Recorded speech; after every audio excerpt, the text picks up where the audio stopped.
Good afternoon, everyone. Well, we're going to begin this public hearing, housing public hearing meeting for Tuesday, February 14th. And any comments from my co-chair and ranking?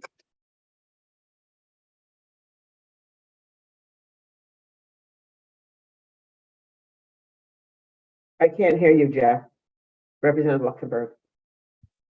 Thank you, Senator Moore. Just excited to kick off this public hearing. And we do have one of our colleagues here who is in the room, Representative Jack Fazzino, is here to testify in person, which is a special treat for the Housing Committee. So excited to hear from him. And I turn it back over to Senator Moore, who's chairing our hearing today.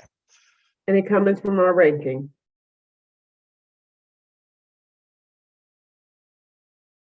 Senator Sampson, is that wave a no? Thank you, Madam Chair. I was not looking to speak, but since I've been afforded the opportunity, I'll just say that welcome to everyone who's going to testify today. Look forward to a productive hearing. Thanks so much. Thank you so much. All right, so I'll just briefly go over the announcement for hybrid meetings. This meeting will be live streamed on YouTube and Navy CTN and is being recorded. Please have your mic muted if you are not speaking. Please do not use the chat function on Zoom as this is a public meeting. Please raise your hand on Zoom by clicking reactions and then raise hand to be recognized. If you are in person, please speak with your microphone at all times, including when making any comments. So thank you. Happy to be here today. So the first person, I understand, Representative Luxembourg, is Jack Fazzino. Is he in the room?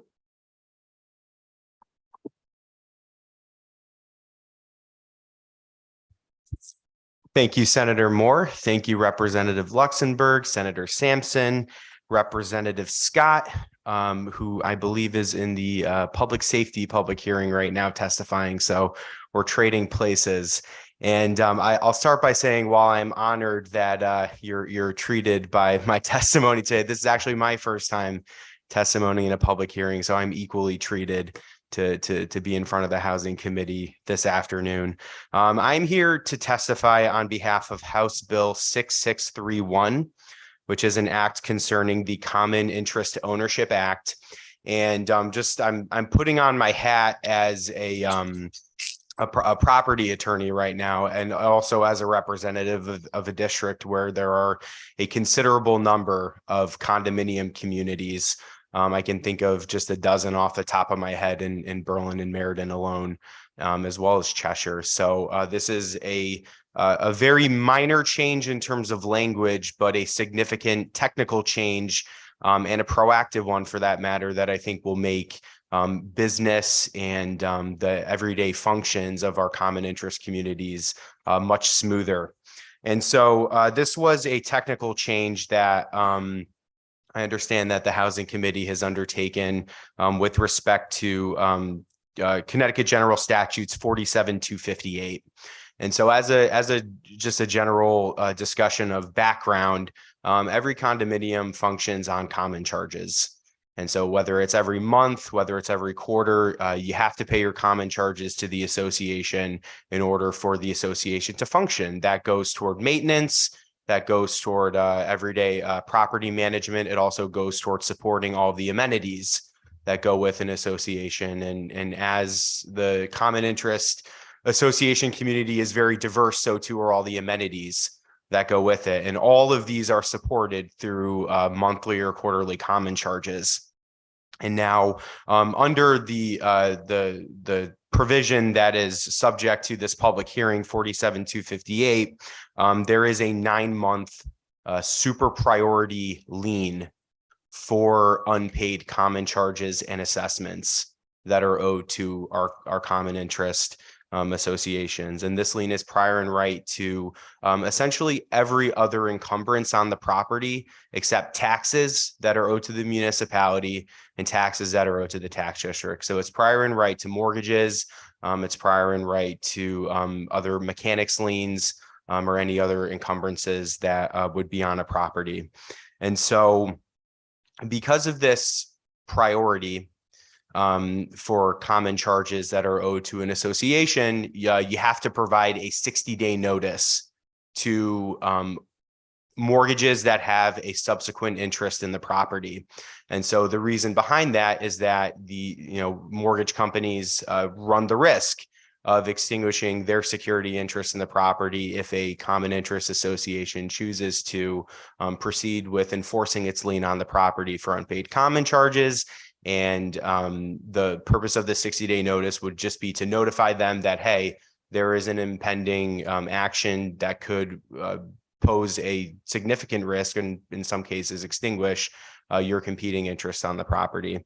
So that's a statutory requirement, and it's a prerequisite in order to commence a suit to enforce unpaid common charges on the property. So you have to send a 60-day notice via certified mail and first class mail to the unit owners, first mortgagees, second mortgagees. And there's an important policy that's served by that. Not only does it provide notice, but it's also an important instrument of settlement. Obviously, it's very expensive. It's very time consuming. It's very unfortunate to commence a foreclosure action over in what is in many cases a very small amount of money, but it is the only recourse that associations have to enforce these liens. But by the same token, if oftentimes what you'll see in practice is a mortgage company intervene and pay off those common charges so as to preserve their interest in the property. So it's a really important mechanism for settlement too. The current problem that I'm seeing in practice right now, and that I'm hearing from a lot of common interest associations across Connecticut, is that there's a little confusion as to how this 60-day requirement interplays with some of Connecticut's fair debt collection regulations, which I'm not going to get into the nitty-gritty of the details, but oftentimes there are restrictions on third-party communications with non-authorized parties. So unless you are specifically listed as an authorized party under these debt collection statutes, you, in your efforts to collect debts, cannot be communicating with those unauthorized third parties. And so what we're seeing in the field itself is that some professionals have taken the position that the 60-day notices, which are required by statute and are prerequisites to collecting those unpaid common charges, are unlawful communications with unauthorized third parties. And so they've taken the position that these communications violate our fair debt collection regulations. And so, if we were to take this position to its absolute extreme, you'd have associations who are left in a situation where they either can't enforce their liens because they're not sending the 60-day letters and complying with the requirements, or they're being forced to violate the law. Obviously, that would be a very remarkable position to take. And I feel that it's probably inconsistent with what the legislature intended when it drafted 47-258 and put this 60-day requirement in place. However, that confusion is nevertheless persists in the field. And in order to save a lot of confusion and potentially some very expensive litigation regarding these competing statutes, this very minor technical change to clarify the current status of the two statutes, I feel would be very necessary and very useful. I open the floor to any discussion or questions. Thank you for your testimony. Are there any questions? Representative Luxembourg. Thank you, Senator Moore, and thank you, Representative, for your thoughtful testimony and for bringing this issue to our attention. It seems to me like this is a very simple but important change. And, you know, the way it's currently drafted, just adding one sentence pretty much eliminates that confusion and would solve the problem. So I have to say, I love the simplicity and the real world benefit of fixing this problem. So we're very grateful for you bringing this to us. My question to you has to do with the debt collection side. I'm wondering if in your view, there's sort of a different public policy interest related to the privacy of somebody with a debt as it relates to a condominium and sort of their ownership interest, whereas the mortgage, the lenders have an interest in that property as well, that needs to be protected, as opposed to some other type of debt where the privacy provisions that are relevant might be, sort of treated differently. Like, I don't know if like a credit card privacy issue might be treated differently, or some other type of debt that where the person who has that debt has certain privacy rights. Can you maybe educate the committee, or at least me, about why a condominium might be different than a different type of debt as it relates to this issue? Sure. So I think that the underlying policy behind these fair debt collection regulations is I think is precisely what you're getting at, Mr. Chair, is to avoid the undue embarrassment of communicating a debt to third parties who really it's none of their business. Whether or not someone is falling behind on their credit card payments or their common charges or any other sort of debt that they incur. And obviously that is a very important policy. And it's really geared at sort of making sure that communications pertaining to a debt are only made to those who it really concerns and who it really pertains to. I think that the position as it plays out in practice is that it is very much the business of a mortgage company who, if the priority lien for a condominium association is foreclosed on, then that completely wipes out the mortgage company's competing interest in the property. And so they have every incentive to intervene and try to seek a resolution where it's possible. And so I think that would still remain consistent with the underlying policies of the Fair Debt Collection Practices regulations, because again, there is every incentive for these companies to step in and hopefully honestly nip the foreclosure in the bud, because it is a very long and protracted and expensive and very unfortunate process when it can be completely avoidable. And that's more or less the underlying policy behind the 60-day notice.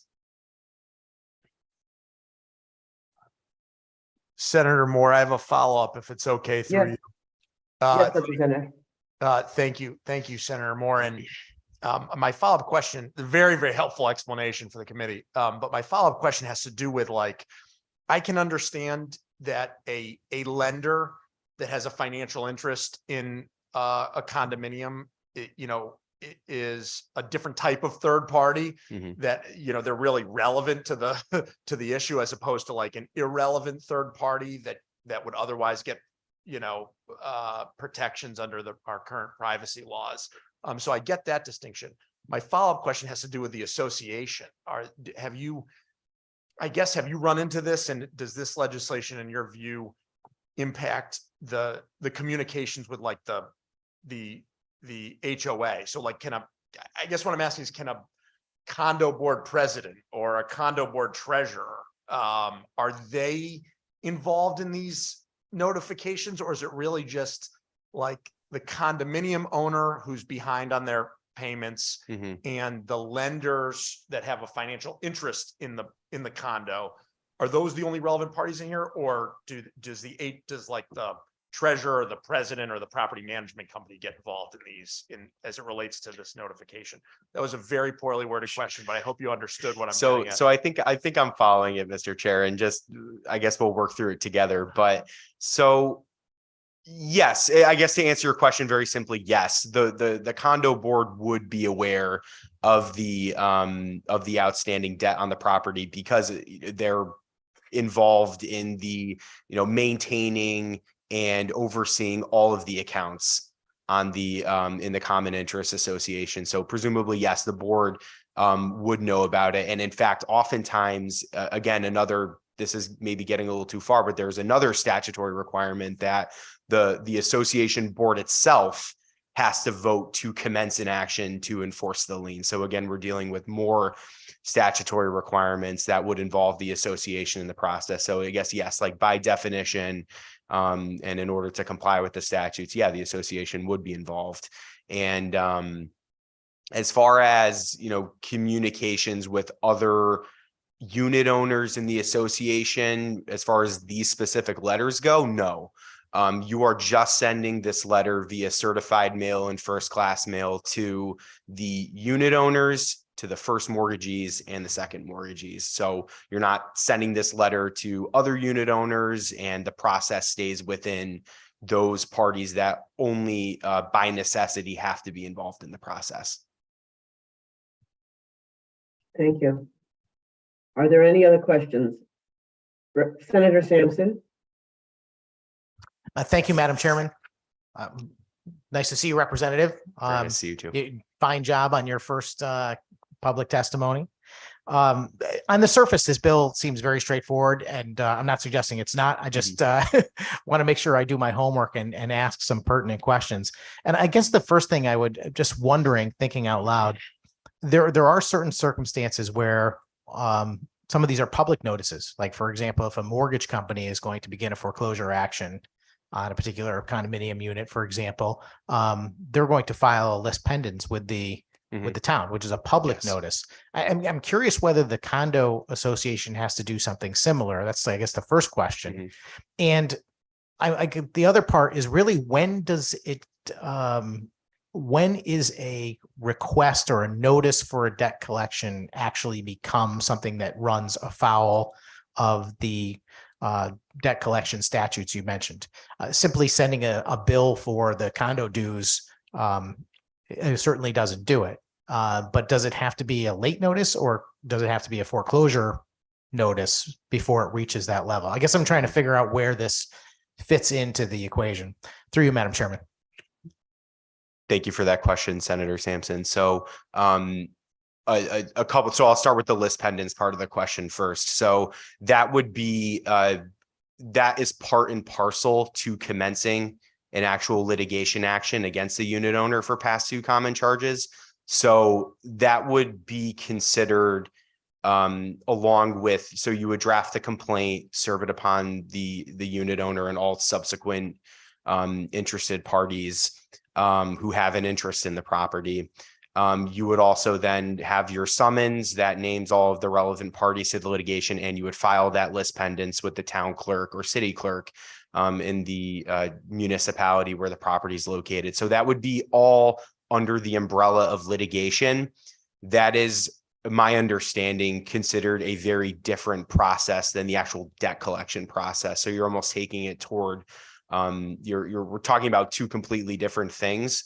And so like that public lis pendens would not fall under the umbrella of debt collection practices, because then now you're in litigation, if that makes sense. As far as the second part of the question goes, so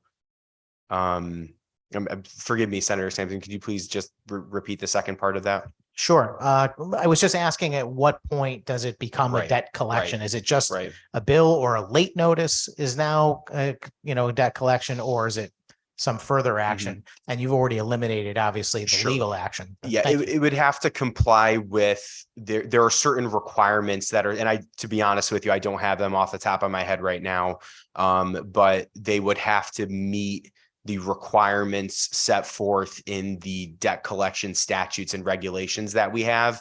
So it depends on who the communication's coming from, the actual language of the communication. Oftentimes you'll see associations send just a late notice that, hey, you're behind on your common charges. And this usually happens about 30 days before the process commences. So my understanding is that that would not rise to the level of debt collection. So that wouldn't fall within the Fair Debt Collection statutes.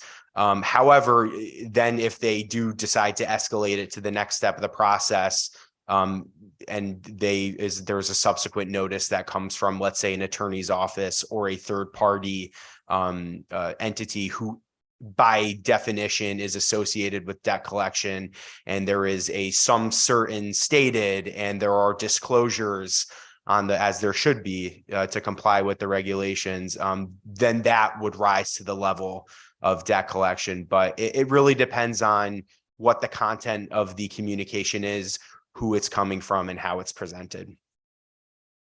Thank you very much. I appreciate that. Thank Thank you. you, Madam Chairman. Welcome. Any other questions? Representative, I just want to say that was excellent testimony, very informational and educational, and I appreciate your time coming here today. Thank you. Thank you very much. Next is Mayor Bronin here? John Sousa. Hi, Mr. Sousa. We can't hear you.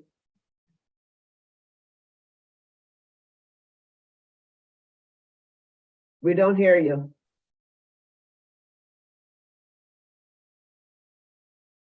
Oh, maybe now. How's that? That's better. Ah, Good there we go. afternoon. Technology. I'm always chasing it. Good afternoon, Senator Moore, Representative Luxembourg, co-chairs. Thank you very much for your time, and everybody else, the esteemed members of the Housing Committee. I'm John Sousa. I'm back again to testify. Most of you may know that I volunteer as president of the Connecticut Coalition of Property Owners. We are, and I'm a full-time landlord. The coalition makes up small property owner groups from around the state. Mostly part-time, full-time, small landlords, small business people that live in the state and many of the towns that they serve. I'm here to talk about briefly 988, the act concerning the purchase of a mobile manufactured home park by its residents. I'm going to say that we oppose this bill. The bill is a gross overreach and government intervention in a private property sale by dictating to property owners to whom and on what terms they could sell a family business or property. The additional time constraints put a seller at risk of losing a better offer and clearly diminishes the ability to take a cash sale at a lower price when necessary. An undue burden is placed upon sellers when emergency cash sale is necessary and can't happen because of the time requirements of the bill. Is everybody familiar with a 1031 exchange? It's a like-kind exchange in real estate. It's a very common way of people sell their property and they go out looking for an exchange property. There's lots of time frame constraints. You have to identify replacement property in 45 days. If this bill passes, most people that have a 1031 exchange won't be able to purchase a mobile home park because the time constraints would be too limiting for them. That would eliminate a large pool of potential buyers, which in effect diminishes the property value on the open market. It creates new constraints to owners trying to sell their property. Also, reading the bill, the 3 appraisal process is really unfair. If the association appraisal doesn't meet the requirements of everybody else, they should be able to move on to the next buyer just like anybody else. I would like to say that mobile home resident associations already have the right to purchase any property if they so choose, but they must compete in the open market and not use the power of government to reduce the value of private property without compensating the seller. The state can help by offering associations financing. I have no problem with that, and they would have to compete with other private buyers. They can also help in the associations on how to run the property. I'm concerned that a lot of these people that own it and they decide to get together and buy it may have a rough time owning it, and they'll end up hiring a management company anyway, so somebody else is going to end up running the property and it may not save them any money.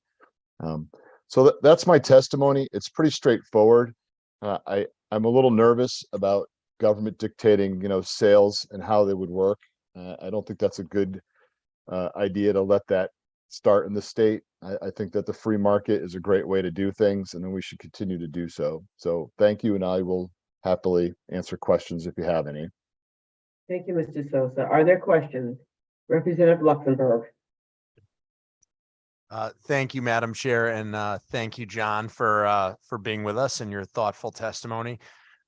If the Housing Committee were to amend the time period in this bill and reduce it from, I think we currently have it drafted as 120 days, but if we were to reduce that time period to 45 days, which would be very, very fast. I don't even know if folks that own mobile park homes would be able to organize with each other, get the financing, and make that complex transaction happen in 45 days. But let's just say hypothetically we amended it to a 45-day requirement. Would the 1031 exchange issue that you raised still be relevant, or could you shed some light on that topic? Sure. So I'm not an expert at 1031s. I've done a few in my day, but so I think what you're saying is if the association would have to notify the owner that they do want to buy the property within 45 days. If that's what you're asking, right? So 45 days is the amount of time that somebody has once they sell a property to go out and identify new properties. Now you can identify more than one. So some people will identify, I think it's 3 from my recollection. You can identify 3 or 4, and then you have an opportunity to try and close on them.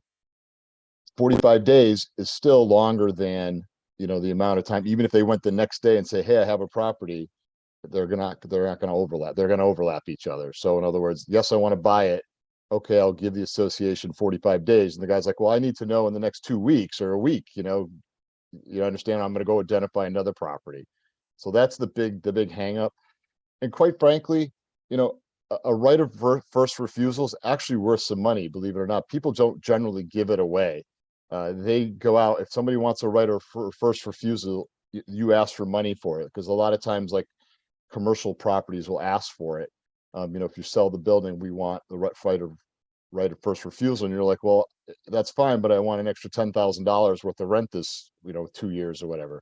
Doesn't happen too much with small mom and pop operations, but on larger stuff it happens. So it does have value. And I'll give you an example. This actually, somebody brought it up to me. Somebody is sick and they want to retire, they want to sell it, and they got a buyer that'll give them a great price, or not a great price, a reasonable price. In 30 days they'll close. Now, because the guy's sick and he can get cash in 30 days, he's willing to take, a substantial discount on what he really would want if he had to hold out for 6 months to close and wait for somebody to go through the process and get, a mortgage and everything else. That's just one example. The 1031 is another example. These people, they want to know they have a deal so they can work on it. Otherwise, if they have, like you said, if they have to wait 120 days to close, well, if it doesn't go, they don't get an appraisal in a certain amount of time too, it's going to take several months, especially with 3 appraisals. So it kind of clouds it all up. So I understand what you're trying to do. You're trying to help these people, and I don't think it's a bad idea to, offer the financing for them. I don't think it can be that hard, but if they're interested and it comes up for sale, they can go out and buy it. They've got no problem with that. Representative Luxembourg, is that it for you? Anyone else? Mr. Sosa, I do like what you said. I'm interested, and I'm going to do some follow-up about the state being able to help them with financing. I don't know that they do that for mobile parks, but it's an interesting idea. Sure. I mean, they can open it up to CHIF, what used to be called, I forget what they call it now, for affordable housing, financing or something. There's nothing wrong with that. I'm sure a lot of the parks do sell to the people there if, they could get an tenants association together. And if that's what the owner wants to do, is willing to work with them, why not? There's nothing wrong with that. I just sold a 2-family in Glastonbury to one of the tenants. They approached me, and the price was right, and we were thinking about selling something anyway, so we worked out something. And it took, regular amount of time. It wasn't a steamroller sale, but everybody was happy in the end. And that's the way it's supposed to work. That's how capitalism, free market works, right? Yeah. Well, thank you for your testimony. I know we'll see you again. Oh yeah. Looking forward to it. All right. When is the big hearing? When is the red cap hearing? We Is it the don't have a 21st? date for that, but I know Oh, yeah. you'll be there. Oh, I'll be there. I'm going to come in person. I'm going to bring lollipops for everybody. Okay. All right. Thank you. Thank you. Maybe hours. Have a nice day. You too. Next is Deb Winnitz.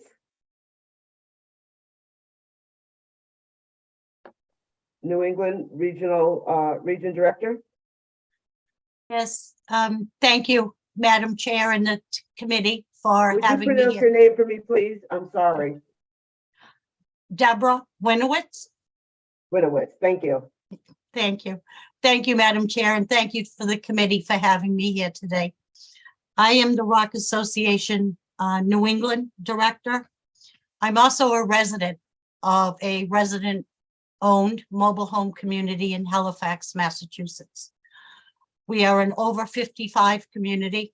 We have 430 homes, over 600 residents on 154 acres. And we are the largest resident-owned community in the country. 5 years ago, out-of-state investor made an offer to the family who owned this community to purchase it. Due to Massachusetts being one of the states that has right to purchase laws, with the help of Rock USA and CDI, Corporate Development Institute, we were able to purchase this property by matching that offer and becoming a resident-owned community. And I can proudly tell you 5 years in that we are successfully running a multi-million-dollar not-for-profit corporation. We govern ourselves very similar to the governance of a small town. It's very democratic. We vote on our own budget, our own rules, our own capital improvements. And it's a very vibrant and active community. And as you may know, that there are times when an investor is looking to buy a mobile home park. They're interested in the land, but they don't want the people. And it's a problem that people who live in mobile home parks do not own the land that their homes sit on. Resident purchase makes that happen.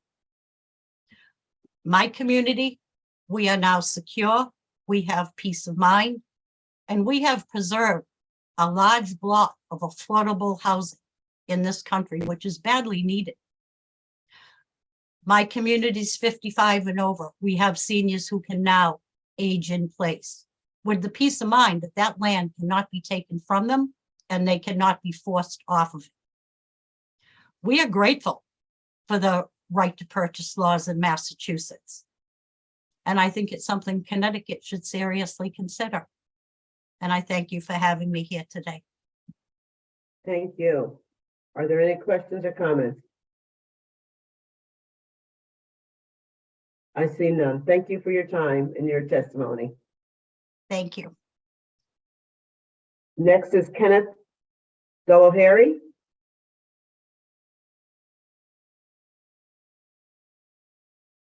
Is Kenneth there?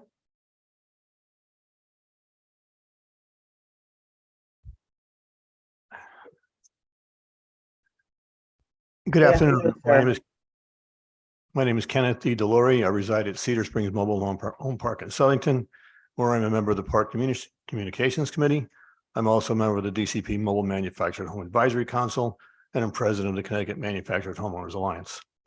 Thank you for the opportunity to speak today in support of RSB 988, which would expand provisions of Connecticut's existing right of first refusal law for mobile home residents. The proposed changes would provide park residents the opportunity to purchase their park by matching the price, terms, and conditions of any bona fide offer to purchase the park received by ownership. Under current law, residents only have this right when the park is to be sold and closed or changed to an alternative use.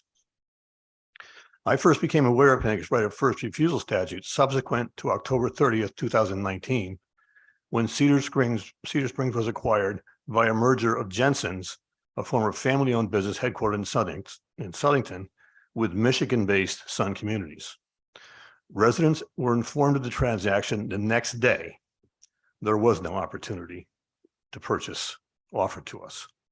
Naturally, we were apprehensive, but increases for the first couple of years were consistent with what they had to come to expect from Jensen's over 50 plus years of economic ups and downs. However, over the past 2 years, residents have received the largest increases in anyone's memory, These increases, when combined with personnel layoffs, service cuts, onerous rules changes, and the knowledge of excessive rent increases already in place at other out-of-state owned Connecticut parks, have led to the outcry that you have heard from constituents regarding fair rent commissions, mobile home rent cap laws, and yes, RSB 988. Residents, who are often seniors on fixed incomes, disabled people, veterans, or families working 2 or more jobs to get by, are alarmed that they will soon be displaced from affordable property they invested in due to spiraling rent land increases. This is already happening. As I personally know seniors who have already thrown in the towel, sold their homes and moved in with relatives. Others have been forced to go back to work in their 60s and 70s. And one vet recently told me he plans to move into an RV park to make ends meet. Later this afternoon, you will receive detailed testimony from other witnesses, including ROC and CDI, regarding similar legislation already in place in nearby states. I will draw your attention to just one statistic. In Connecticut, between 1% and 2% of mobile home parks are resident owned. That figure in the neighboring states of Rhode Island, Massachusetts, New Hampshire, and Vermont ranges between 20 and 25% of all parks, a tenfold difference. Those states have had laws similar to RSB 988 in place for decades. Residents in those communities, as the earlier witness just told you, are now protected from uncertainties about the future of their parks and from predatory land and rent increases imposed by out-of-state corporations with little sense of connection to or concern with tenant issues.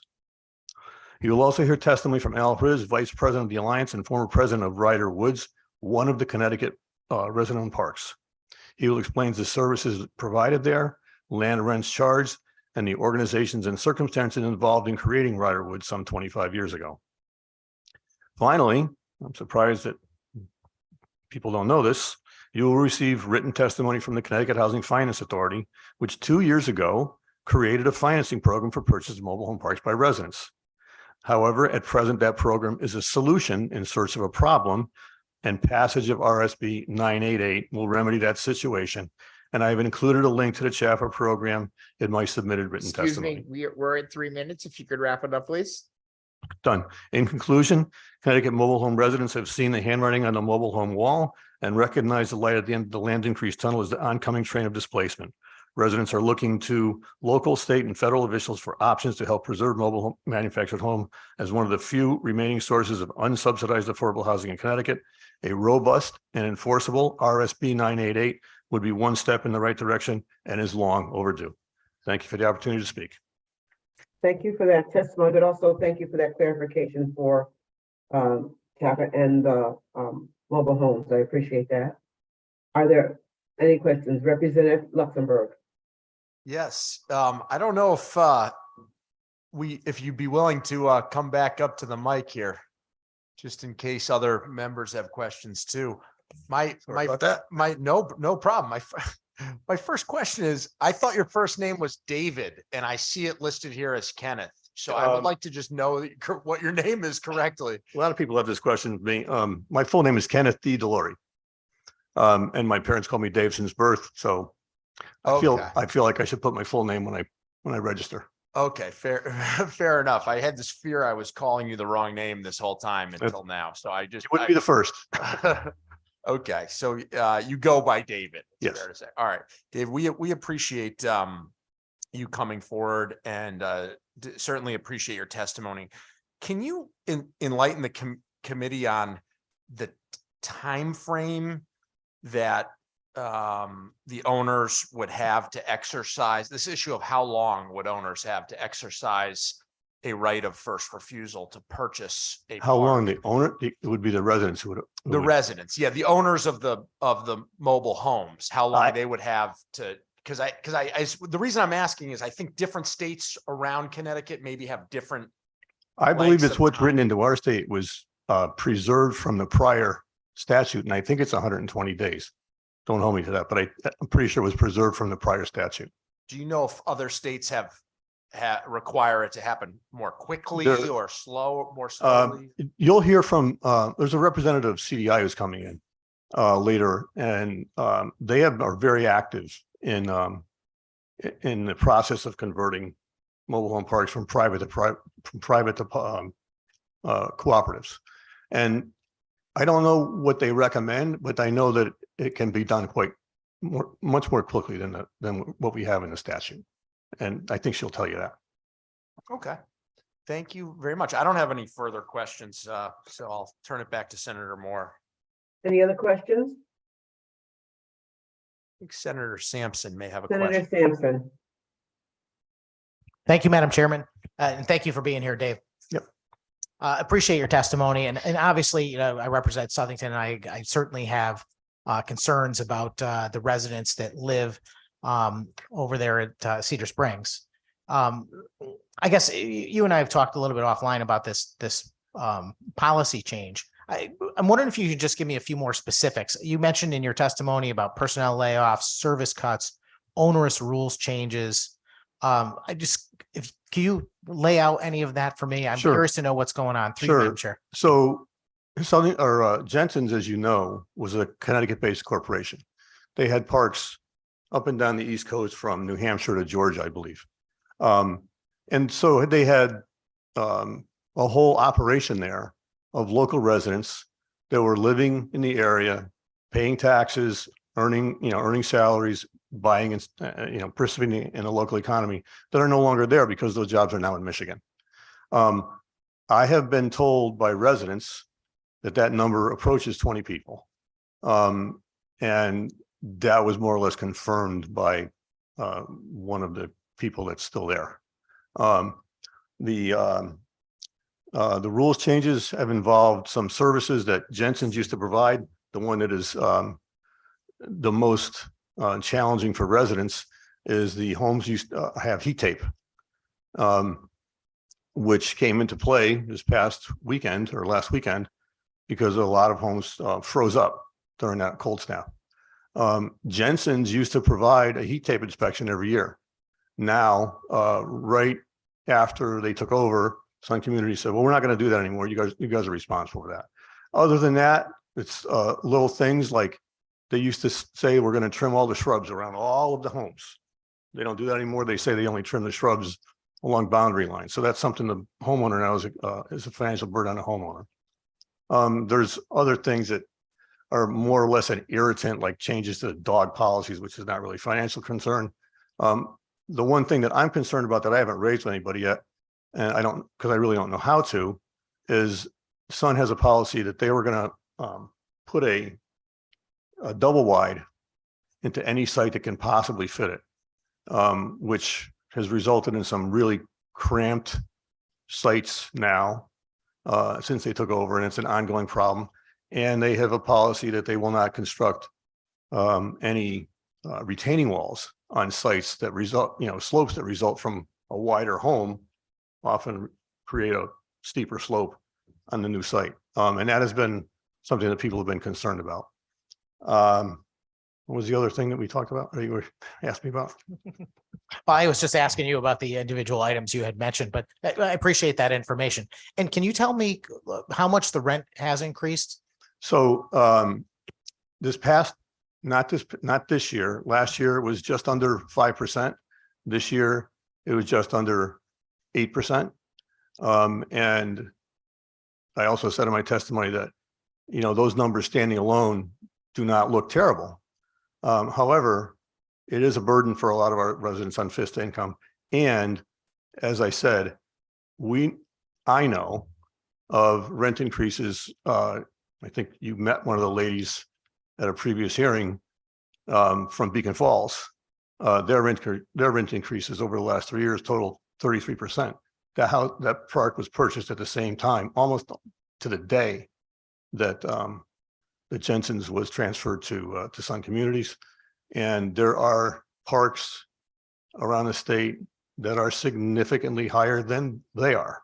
I don't really want to talk about them in a public session because I don't want to get myself sued, but there are parks that are again, and the common denominator is out-of-state corporations who have purchased parks and are jacking up rents, and our residents are looking at those as the yardstick that Sun is going to use for future rent increases. I appreciate that answer. are you suggesting that somehow an out-of-state institution is more likely to raise the rent than an in-state one? It sounds like that. I'm just trying to. I think that there's evidence for that, yes. Okay. And if you want to have a conversation, offline, I can show you evidence of that. Right. I'm not doubting that it's possibly true. I just, I'm trying to wrap my head around this whole situation. We have a very difficult situation we're trying to navigate. We have an economy that's changing rapidly. We have rampant inflation, energy costs that are skyrocketing, and obviously that's affecting rents, and that includes rents in mobile home parks and across the spectrum. Certainly, any type of residential real estate in Connecticut, the rents are climbing for sure. And I would expect that, a corporation, whether they're in state or out of state, is going to be making a purchase of a mobile home park or an apartment building for the purpose of generating a profit.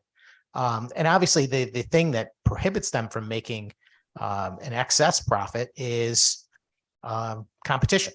And that should, based on history, that's the way we did things in America. So I'm just trying to get around the notion that we're trying to alter the rules either for anyone who purchases a mobile home park or for specifically out of state purchasers or corporate purchasers.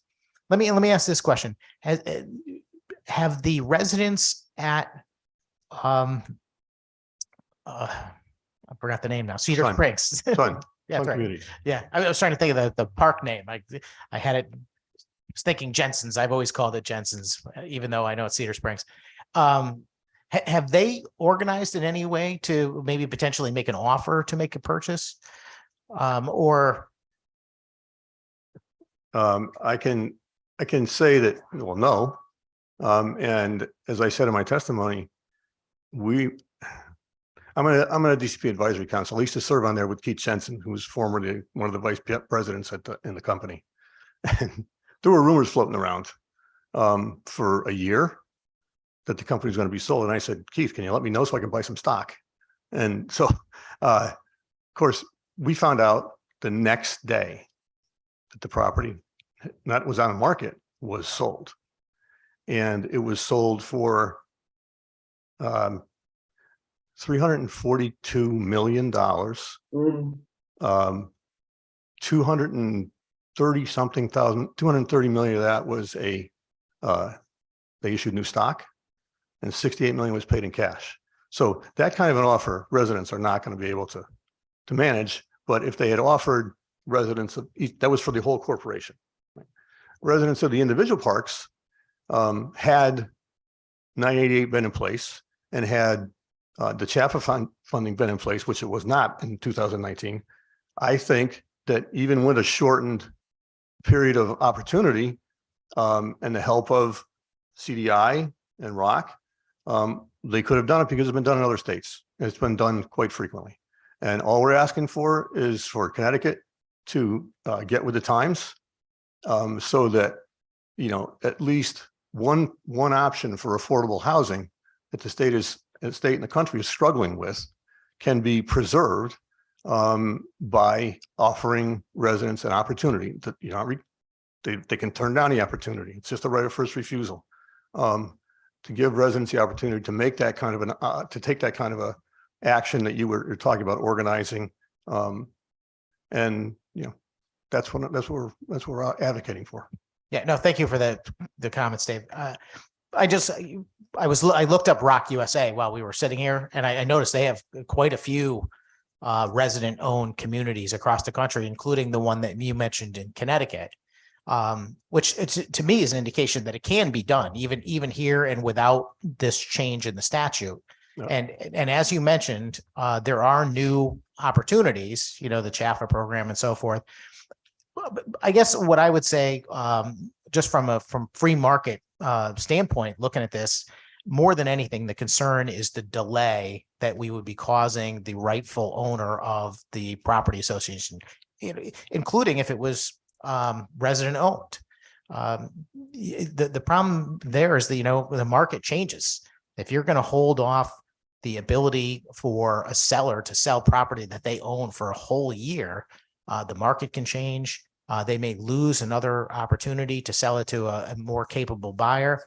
And I think that, you know, as much as we want to help people in this situation that own mobile homes in these communities, we've got to recognize that the property that their mobile homes sit on is owned by someone else, and they should have the right to use that property the way they choose. The same way we would say that the mobile home unit owner has the right to sell their property to whom they choose. And anyway, do you know, by the way, if there is a common contract among all of the unit owners that they have with the park owner? In other words, they have a lease. There's a land no lease. They have Yes. a land lease. And are they typically 1-year leases? Yes. Yeah. And so is there a requirement in that lease that the landlord has to provide if they're going to make a rent increase or decrease? There is, per state law, I believe, and I had to look it up, per I chapter think it might be 12. 60 days. I do not know. Yeah. But yes, I believe there is. Generally you get it when your renewal date happens, and they send it in time for that to comply with that, Right. that requirement. Yeah, I was just curious, in this particular case, did Sun Communities make more of a broad-based statement that they were going to raise the rents across the board, or it's just that the individual unit owners are getting renewal offers that have increased? I'm not sure I understand the question. You get your renewal, a letter a couple of months before your renewal date, and they tell you what the rent is going to be going up. Right. Well, they're effectively making an offer for another lease term. Correct. I'm just curious if Sun had done anything beyond that, whether when they first purchased the Oh, no, park, they sent any sort of notice or anything like that. not to my Do, knowledge. do they have any type of representative on site or meets with the board or anything like that on a regular basis? Well, I'm on a communications committee that meets once a quarter. There's generally, well, let me back up. Until the uproar over fair rent commissions happened, we never saw anybody from upper management in Sun Communities. And all of a sudden, one of the managers from I think he was based in Florida, came to the communications committee meeting. I think he did that at several other Sun Communities across the state, trying to explain, we were basically grasping at straws. I do want to respond to something you said earlier, and on other occasions when I've heard you speak, that the free market will solve the problem. And for us, the free market for this particular community is the problem, in that, for example, your districts, I looked up the zoning regulations in the towns that you represent, and all 5 towns prohibit, at least my reading of their zoning regs, prohibit new mobile home parks. So for there to be competition, for example, if you wanted to turn down your rent offer, there's 2 things that would have to happen. You'd have to come up with $10,000 to $12,000, maybe 15, to move the thing, which most people don't have. And you have to have some place to put it. So without the free market having the ability to build a new mobile home park someplace, the idea that the free market will control the rents because people can exercise their option to go someplace else like you can in an apartment building is just, that's why you're getting the kind of reaction you got last week from our residents, because it's not something that works for us. And, if in a perfect world, there could be more mobile home parks built in Southington, I might agree with you, but that's not the way it works. And I think I had a conversation with you once before that, let's see our local and state representatives try to solve the affordable housing crisis that everybody's talking about by modifying the zoning regulations to permit more mobile home parks. And there is, if you read the Vermont statutes, they have a specific goal in Vermont that they're going to preserve mobile homes as affordable housing. And that's why I'm here advocating for a statute that would offer homeowners the option to buy a park at the same terms, price, and conditions as an offer, as a bona fide offer that they have, which is done in other states that now have 20 to 25% resident occupancy compared to 1% here, 1 to 2% here in Connecticut. I appreciate that testimony, Dave. I'll tell you a few things. I mean, first and foremost, I don't make the zoning regulations for the towns that I represent.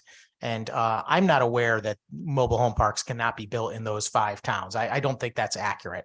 I will follow up from this meeting by checking with the planning and zoning departments in each of those communities. Yep. And I'm curious if you've actually made an effort to go before those planning and zoning communities to change that law. And effectively, you're making my argument for me by suggesting that the problem is that the market is not free, that the government, at least on a town level, is prohibiting competition by preventing more affordable housing from being created, at least in the specific case of mobile home parks. Senator, I'm aware that you don't control local zoning regulations. So I have a proposition for you.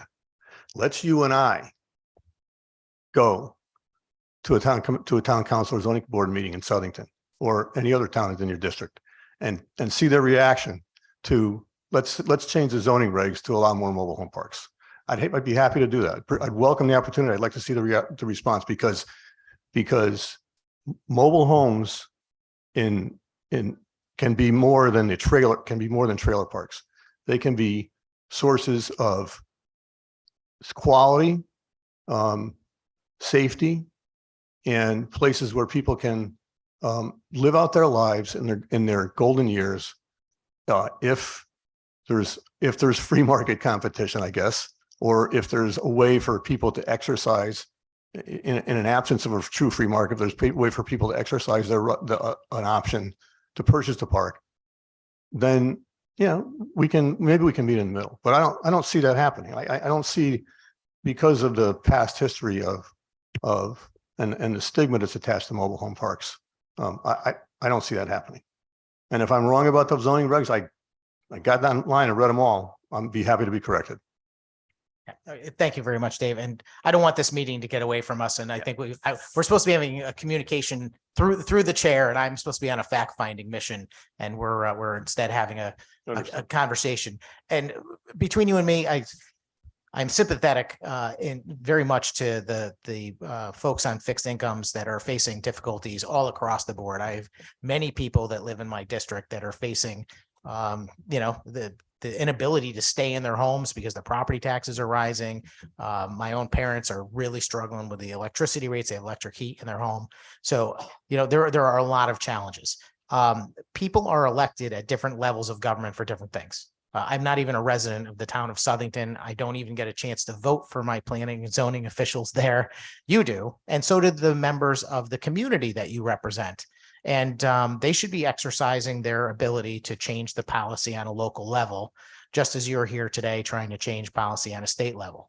But it seems to me that the problem we're facing on affordable housing, period, is that this body and maybe local bodies like local town councils and planning and zoning commissions are making it more difficult for housing providers, period, across the board. And as a result, they're raising their prices and they're driving up rents and eliminating the, once affordable places to live in our state. And I'm very, very much on the same page with you that we need to resolve some of those issues. But to me, this particular proposal that's before us is just another impediment that is going to make it more difficult for another mobile home park to be created. Because if you're suggesting that we change the policy on a local level and more mobile home parks can be created, if I'm someone looking to make an investment in a mobile home park, as the only reason why people make an investment is to make money, they need to run a profitable operation, and they'd be looking at Connecticut and going, wait a second, when I go to sell the place, I'd have to wait a year for the residents. That might cost me the ability to be able to return money on my investment. There's proposals you mentioned in your testimony about rent caps. I think all of those things are going to contribute to less people investing in mobile home parks and therefore less mobile home parks. And as much as I want to see it your way and work with the residents, I just think that this is the exact opposite path. But I do want to continue the conversation. I sincerely do. And I appreciate the committee giving us this latitude. All right. Thank you, Madam Chairman. Senator Sampson, I just want to say that was quite a long question and answer, but there wasn't anybody else waiting, and I think this gentleman has the information that will help us make a decision, and I appreciate both sides of the discussion. And I thank you, sir, for coming before us today. Thanks very much, Madam Chair. Ann Minuski?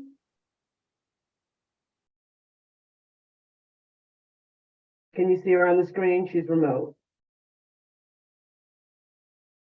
I'll move on to Nora Goslin. Good afternoon. Good afternoon. Can you hear me? Yes. Hi, my name is Nora Goslin, and I work as the Market Development and Acquisition Specialist for the Cooperative Development Institute, or CDI, a nonprofit that serves Maine, Vermont, Massachusetts, Rhode Island, and Connecticut. And I'm speaking today in support of Bill number 988. CDI, working with our national partner, Rock USA, helps homeowners purchase and operate the mobile home communities in which they live as resident-owned communities, or ROCs. In the 5 New England states we serve, the Cooperative Development Institute has kept 58 mobile home parks locally owned as resident-owned communities, and that's over 5,500 households and over 250 million in financing. All of these communities are operating successfully with ongoing technical assistance provided by our organization for at least the first 10 years of ownership. And every community I work with has made major capital improvements since purchasing new wells, new water lines, new sewer lines, you name it, a resident-owned community has dealt with it. I'd like to speak today about the feasibility of resident ownership as someone who gets the call from residents saying our community is for sale and we want to buy it. When that call comes in, we begin organizing and educating. We support the residents in electing a board of directors to steward the process and to conduct due diligence. We help groups hire professionals they need. We meet weekly with the resident board to review materials, to provide trainings on governance, and to interview vendors. As due diligence is completed, we work with the resident board to develop an operating budget. The Cooperative Development Institute has access to forgivable pre-development loans and 10-year fixed-rate financing for resident-owned communities through Rock USA Capital, and we have experience working with a number of local and national community development lenders. Through these relationships, we support residents in applying for 100% financing, and with that commitment in hand, the community takes a democratic vote to purchase. After the resident vote, the resident corporation can quickly close on the transaction. In general, from contract to close, a resident group can purchase their community in 90 to 120 days. For the seller, I'd really like to stress that it feels like any other commercial real estate transaction, with the Cooperative Development Institute acting as the professional intermediary between the seller and the residents.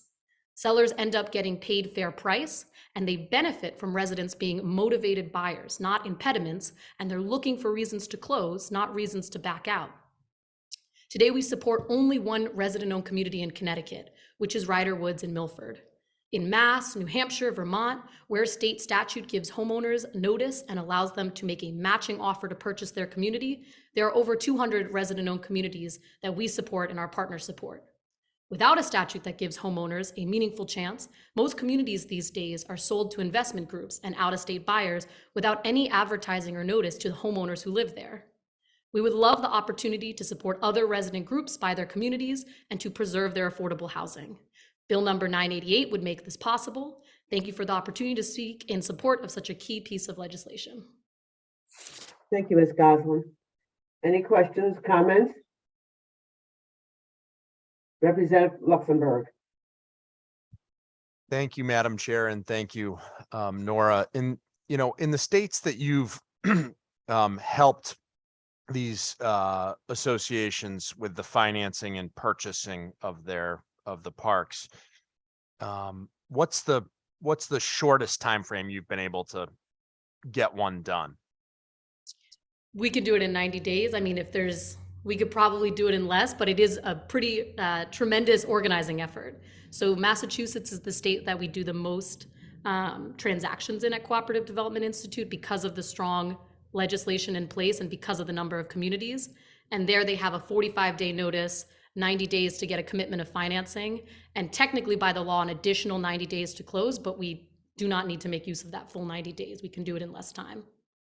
And have you, as a follow-up, have you run into this issue of the park seller sort of feeling like they're they're at a competitive disadvantage because you're helping folks buy the park, and that is blocking a different buyer who might be looking to do a 1031 exchange or impacting their own 1031 exchange potentially? Has that come up as a competitive problem from the seller's perspective?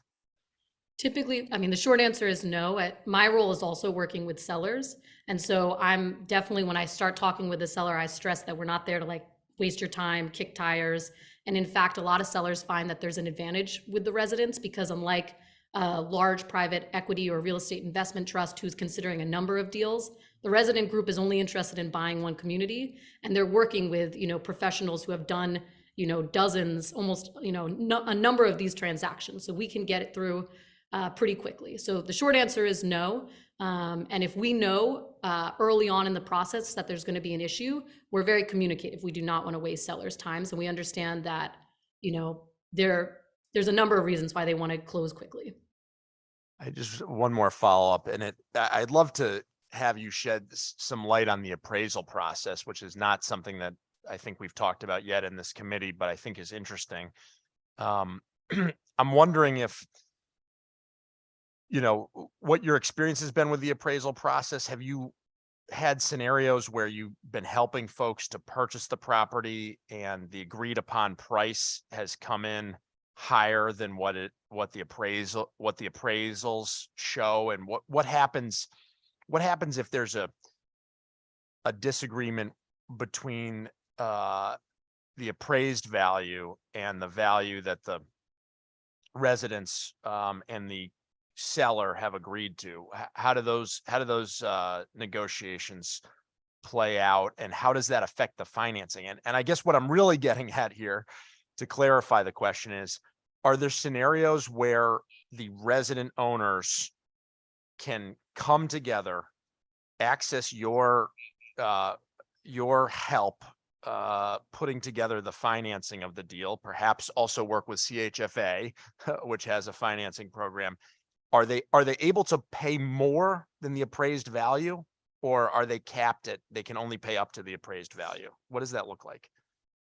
So again, I'll use Massachusetts as an example. Most often in Massachusetts, we are responding, the resident group working with CDI, to a price that is set by a third-party buyer. So most often there is a third-party buyer that's coming in and saying, I'll pay 12 million, and that's the price that the resident group is matching. And then part of their due diligence is an appraisal that's completed for the financiers. And we have not had value issues because of how hot this sector of the commercial real estate market is. And also through our partnerships, we can actually connect residents with financing above the purchase price so that they can set aside reserves right out the gate to undertake large capital improvement projects, which are often deferred in some of these communities that we work with. So that's kind of how our process works. Again, part of my role and part of the role of other folks doing market development and acquisitions in this sector is making sure that sellers do get fair market value for their communities. So it's not that a seller is taking less, it's that, the residents are acting as any other buyer would. And I guess another short answer would be that they will often access financing above the purchase price, specifically for capital improvement work. Does that answer the question?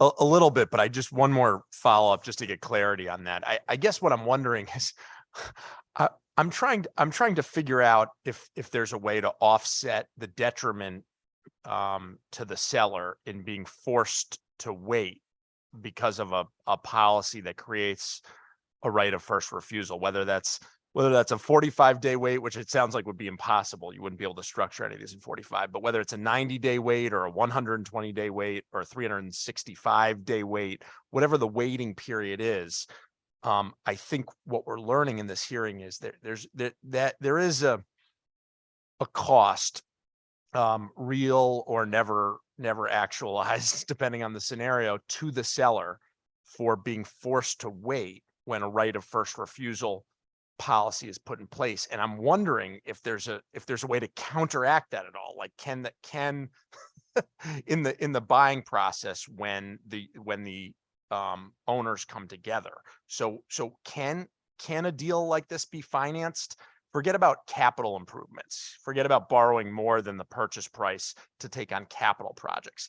Can they pay more than the purchase price and more than the appraised price so that the seller is getting some sort of benefit as it compares? I'm not talking about gouge. I'm not talking like 150% more than the appraised value, but is it possible in one of these deals for them to pay more than the appraised value? Because that is a benefit to the seller, since the seller is losing under a policy like this, the ability to sell it cash tomorrow to another buyer. They're forced into this right of first refusal. Does that question make sense to you? Yeah, and I think a good model potentially to that would be Vermont, where a sale to the residents or to a nonprofit triggers a state credit of 7% of the capital gains tax. So there is incentive that actually the sellers do walk away with a benefit for prioritizing the residents as a buyer group.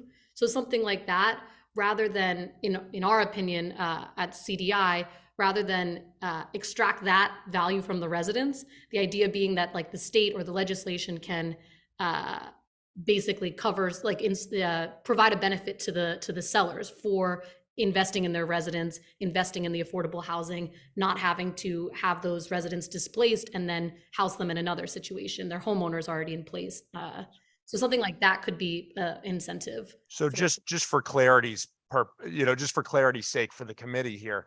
So in Vermont, if you have two purchasers, one are the residents purchasing their own park with your technical expertise and help as a nonprofit that's helping them purchase their own park, and another private purchaser, and they're the same price. You've got the right of first refusal, so the seller's selling it to the residents for the same price that they would have sold it to another third party. But in that apples to apples comparison between the residents buying and an outside party buying, the seller will actually end up with more money in their pocket in Vermont if they sell it to the residents, because even though the sales price is the same, when they sell it to the residents, they get this 7% tax benefit on top of the sales price. Mm-hmm. Am I understanding that correctly? Yeah, they don't pay the capital gains tax on the sale. They get the reduction on the capital gains. So Yeah. they're really incentivized to sell it to the residents in that scenario. Even though they have to because of the right of first refusal. But even if they didn't have to, if it was an apples to apples comparison, they'd be better off financially as the seller. And I'd also say that in Vermont, it's an opportunity to purchase rather than a right of first refusal. So it's an obligation to negotiate in good faith. And I also want to just circle back that we really do find in doing like over 50 of these transactions that the length of time from contract to close in a resident group is pretty similar. It's not like you're waiting around for a year, I guess is what I would say. So the idea is you get a benefit, and then, the town, municipality, state gets a benefit in the form of local control for a resident group. And then you also get, you could explore a capital gains credit. But again, really want to dispel the idea that this takes, years to have one of these transactions come to fruition. All right, I don't have any further questions. Thank you, Madam Chair, but I do see Representative Weir here in person may have a question. Representative Weir. Through you, Madam Chair. Thank you, Ms. Goslin. I have a couple of questions. One is on, you talked about meeting with associations or meeting with resident owner groups, getting them to organize. And so I'm curious how much of that is done on a proactive basis, where they establish that they may want to purchase a mobile home park. You gather them together, or they seek you out, they organize, and then they approach the seller, maybe before there's even an offer for sale, before there's any consideration for sale, to say, we want to buy this. It may not be for sale today, but if you were going to sell it, we'd like to buy it, and maybe going through with making an offer proactively. What percentage of the transactions that you see, if you keep those statistics, how often do you see that approximately? I would have to kind of dive into that. I don't know the percentage off the top of my head. Most times in my experience, we already, you know, a lot of the work that we do in Massachusetts is all concentrated in the South Shore. So there's a lot of ways in which we're already connected with resident associations, well predating an offer coming in the door. And certainly with how hot this sector of commercial real estate is, we do like to position resident groups in a proactive one rather than a reactive one. And if there's a lot of appetite for resident ownership, we certainly have worked with groups to approach their sellers before it ever goes out on the open market and the price is set by a out-of-state buyer. So most often in the last few years, we've been doing more, we work to organize groups after an offer has already come in from another group rather than before, but it's certainly case by case. And, you know, we get calls all the time from resident groups across the 5 states we serve, and we'll drive anywhere, meet with a group, get them set up so that they can, you know, respond as quickly as possible. And I also would like to add that for the seller, they're not, you know, this is all happening on the back end. So they just see, essentially, they just work with us, you know, and so they are not having to deal with any organizing or anything like that. That's all, we're handling that with the resident group. Thank you. And through you, Madam Chair, I guess if I summarize my thoughts that, you know, in an ideal world, this would be proactive, so your residents would be organized and ready to act if an opportunity presents itself, but maybe even before. And so the fact that, you know, I don't need to know the statistic, but the fact that it is possible is encouraging to me. The second question I have is somebody who testified earlier talked about, and I've been involved in several commercial real estate transactions myself, where the topic of right of first refusal has come up. And a person who testified previously talked about monetary consideration being given for that right, in exchange for that right of first refusal, so as not to encumber the seller. Have you experienced in any of these sales where the residents had to give some monetary consideration to the seller in exchange for the property being held up, maybe encumbered a little bit more while residents were organizing, or if the if the process is taking longer than perhaps a cash buyer on the other side of the table? Through you, Madam Chair.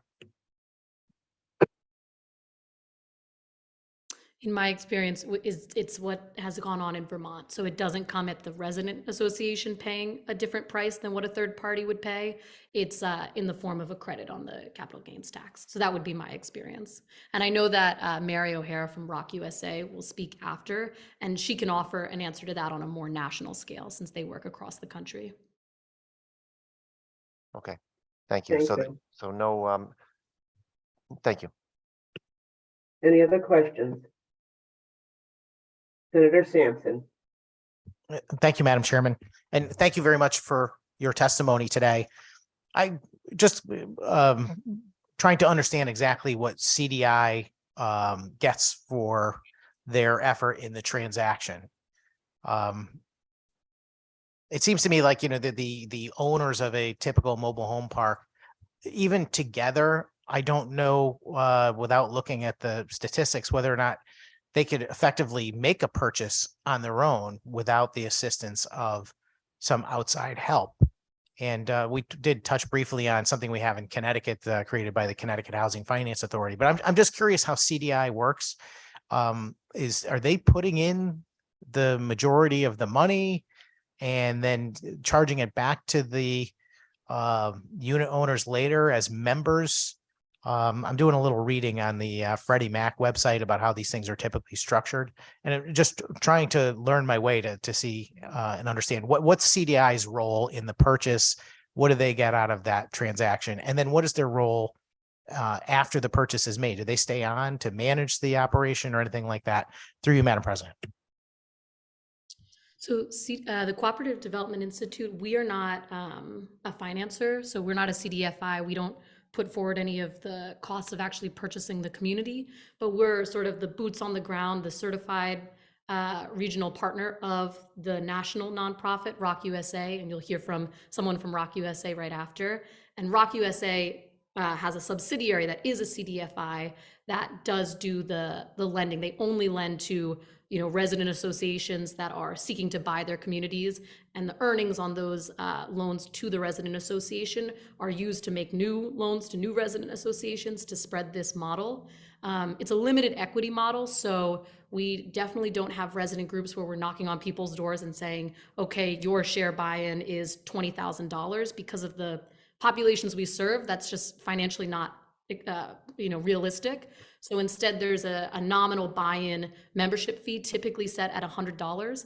And then the loan is made to the Residents Association without any of the resident households having to do any like personal signing or any individual assets on the line. And CDI basically works as a technical assistance provider. So we are paid a one-time fee at closing.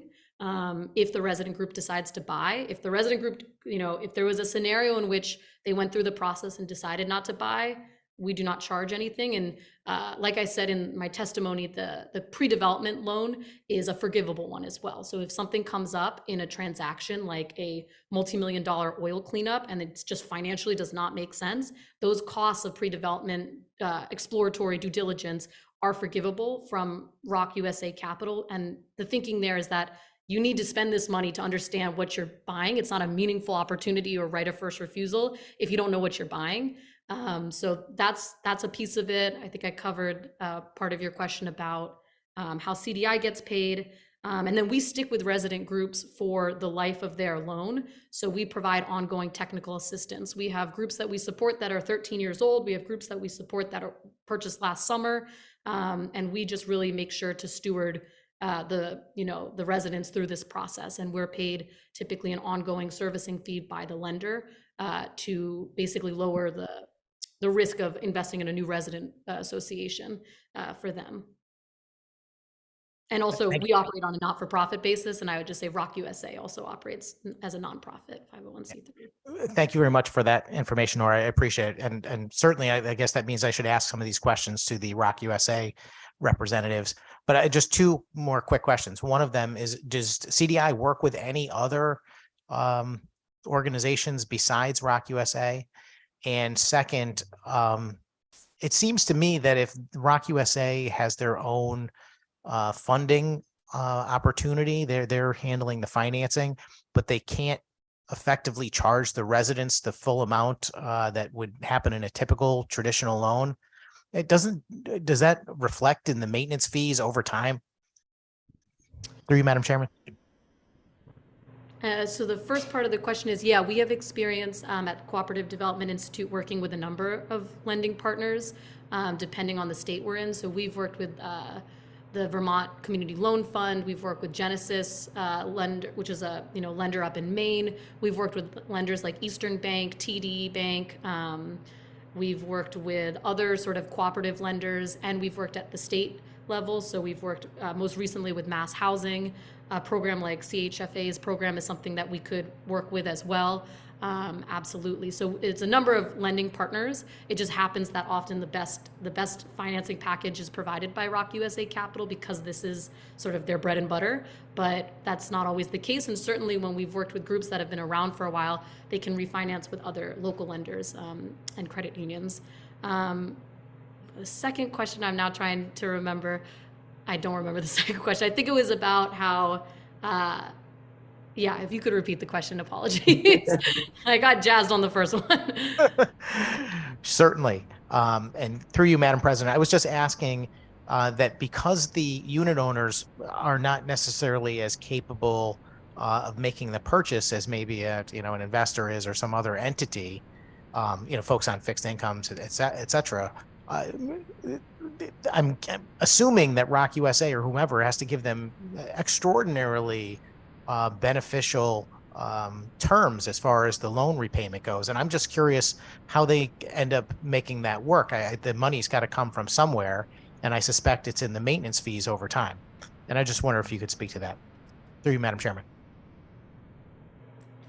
I can answer for my part, and again, I think Mary O'Hara from Rock USA will answer this as well, that the rate that is charged by Rock USA Capital is similar to, it's competitive rate. It's similar to other commercial lending, and it's a fixed rate with a 10-year term. And so it's pretty similarly structured to another commercial transaction. their rate is fixed, and that makes up the bulk of the rent. So you have a guarantee that like this is what you're going to be paying for 10 years, and then you refinance after 10 years and you have a positive payment history and you have equity built up and you've invested in your community. So we're seeing groups get better rates and better financing packages after their 10 years, first 10 years of resident ownership.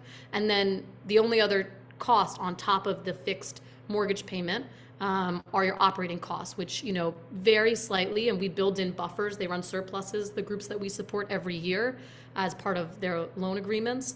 But the operating costs are distributed over all the households, they're building their reserves. So we really see very little fluctuation, if any, in rents in resident-owned communities that we serve. They go up less than 1% a year. Oftentimes they don't go up at all.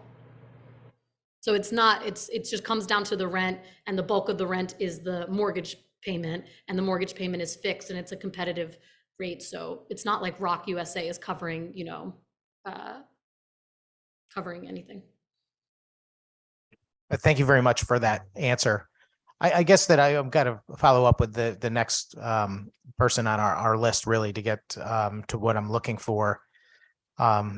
You mentioned a limited equity model, and I guess that's what I'm trying to really understand is how that all works, because it seems to me that the unit owners, when they go through with this purchase, they have to buy back their membership in the ownership. And I'm just really not understanding how it works. So, but I'll wait for the next witness, and hopefully she can fill me in. Thank you very much. Thank you. I'm looking forward to hearing from Mary also. Are there any other questions for Ms. Gosselin? If not, we'll go to Mary O'Hara.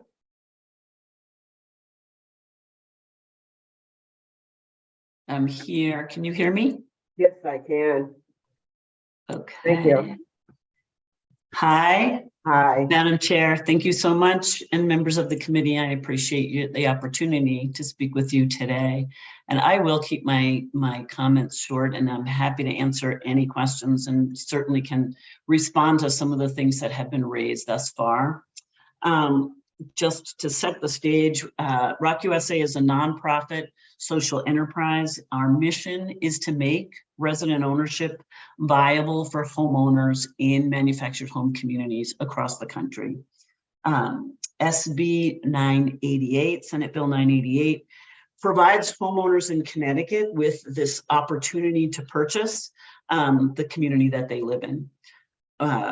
There are currently 6 states with effective opportunity to purchase statutes that we are working in, and Rock USA has seen 304 resident-owned communities in 21 states, almost 22,000 homeowners across this country.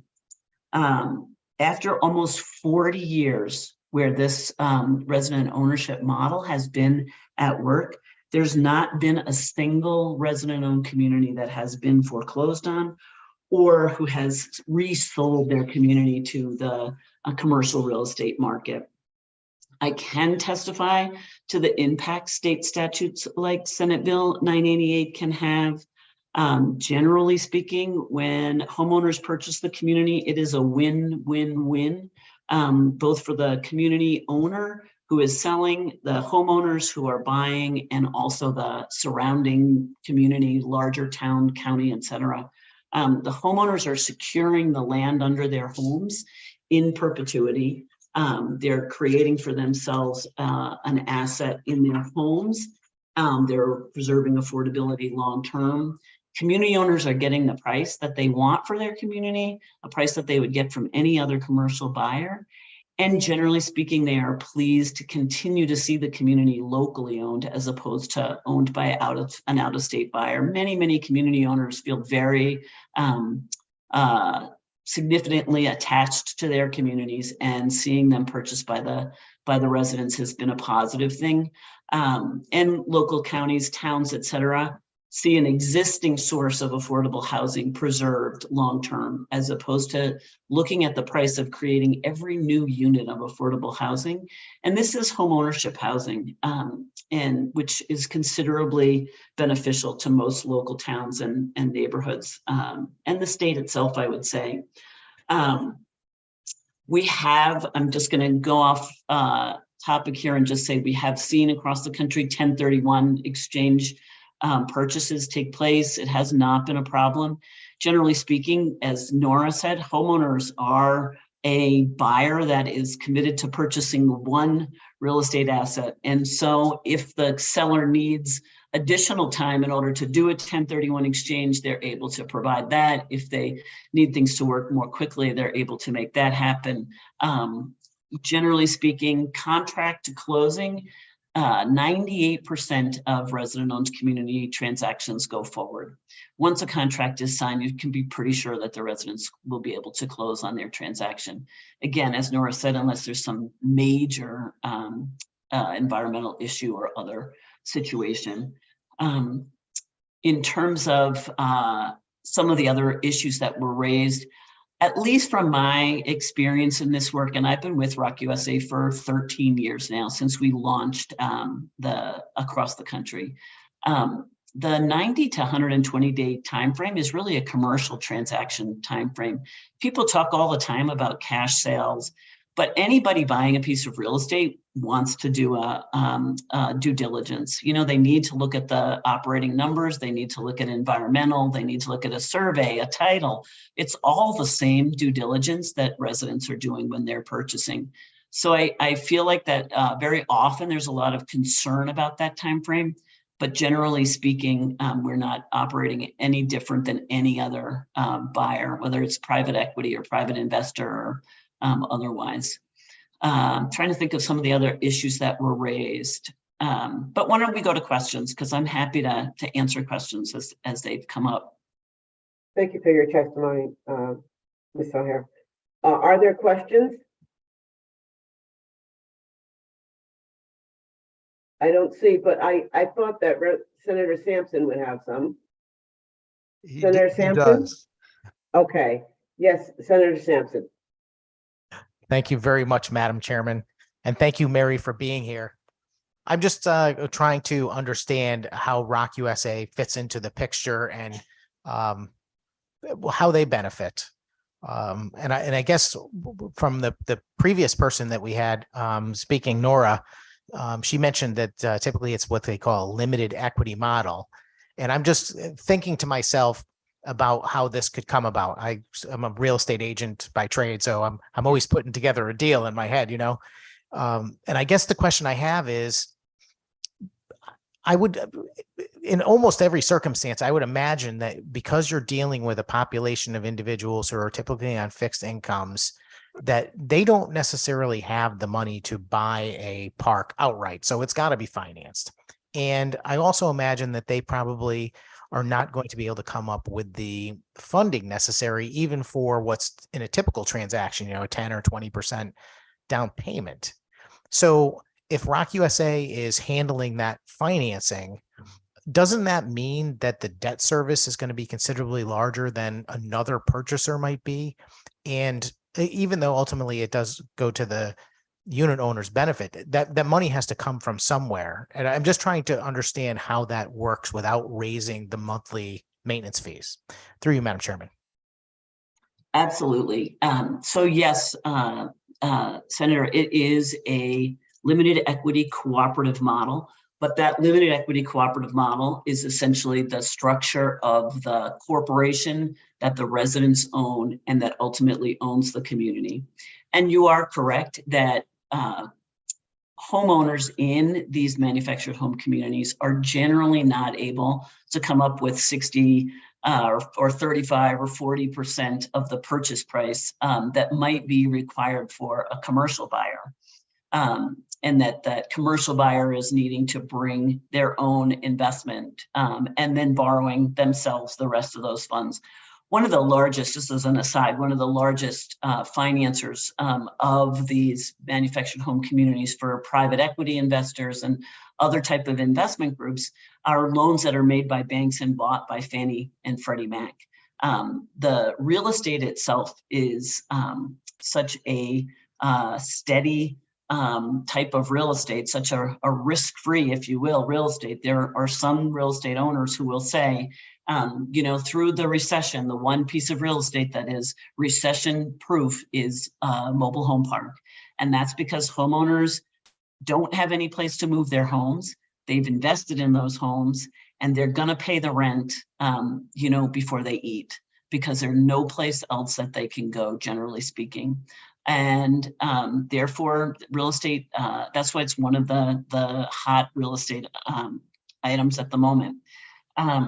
So Rock USA Capital is a 501c3 nonprofit organization whose primary purpose whose only purpose is to see homeowners be able to purchase these communities. And we have a subsidiary, a wholly owned subsidiary, which is a CDFI, Community Development Financial Institution, called Rock USA Capital.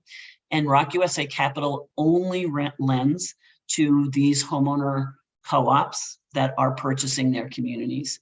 And they do lend 110% loan to value financing in order for the homeowners to purchase the community. Is that debt more expensive than what it would be if it were a commercial buyer? The thing that's removed is the commercial buyer's return on their investment, right? So when a commercial buyer, and you'll know this, Senator, as a real estate person, a commercial buyer is generally putting, let's say, 25 to 35 to 40% of their own money into a commercial real estate purchase, and they're expecting a return on those funds. Generally, they're expecting a double-digit return, and then they're borrowing the rest of the funds. And our hope is that Fannie and Freddie will one day also lend to resident-owned communities at the time that they're purchasing. Currently, they only lend in a refinance situation, but their market rates, Rock USA Capital is essentially pricing their funds from the 10-year treasury. They add 50 bips for loan servicing and 50 bips for the technical assistance fee that gets paid to our affiliates like CDI, Nora spoke of, to continue to provide that technical assistance.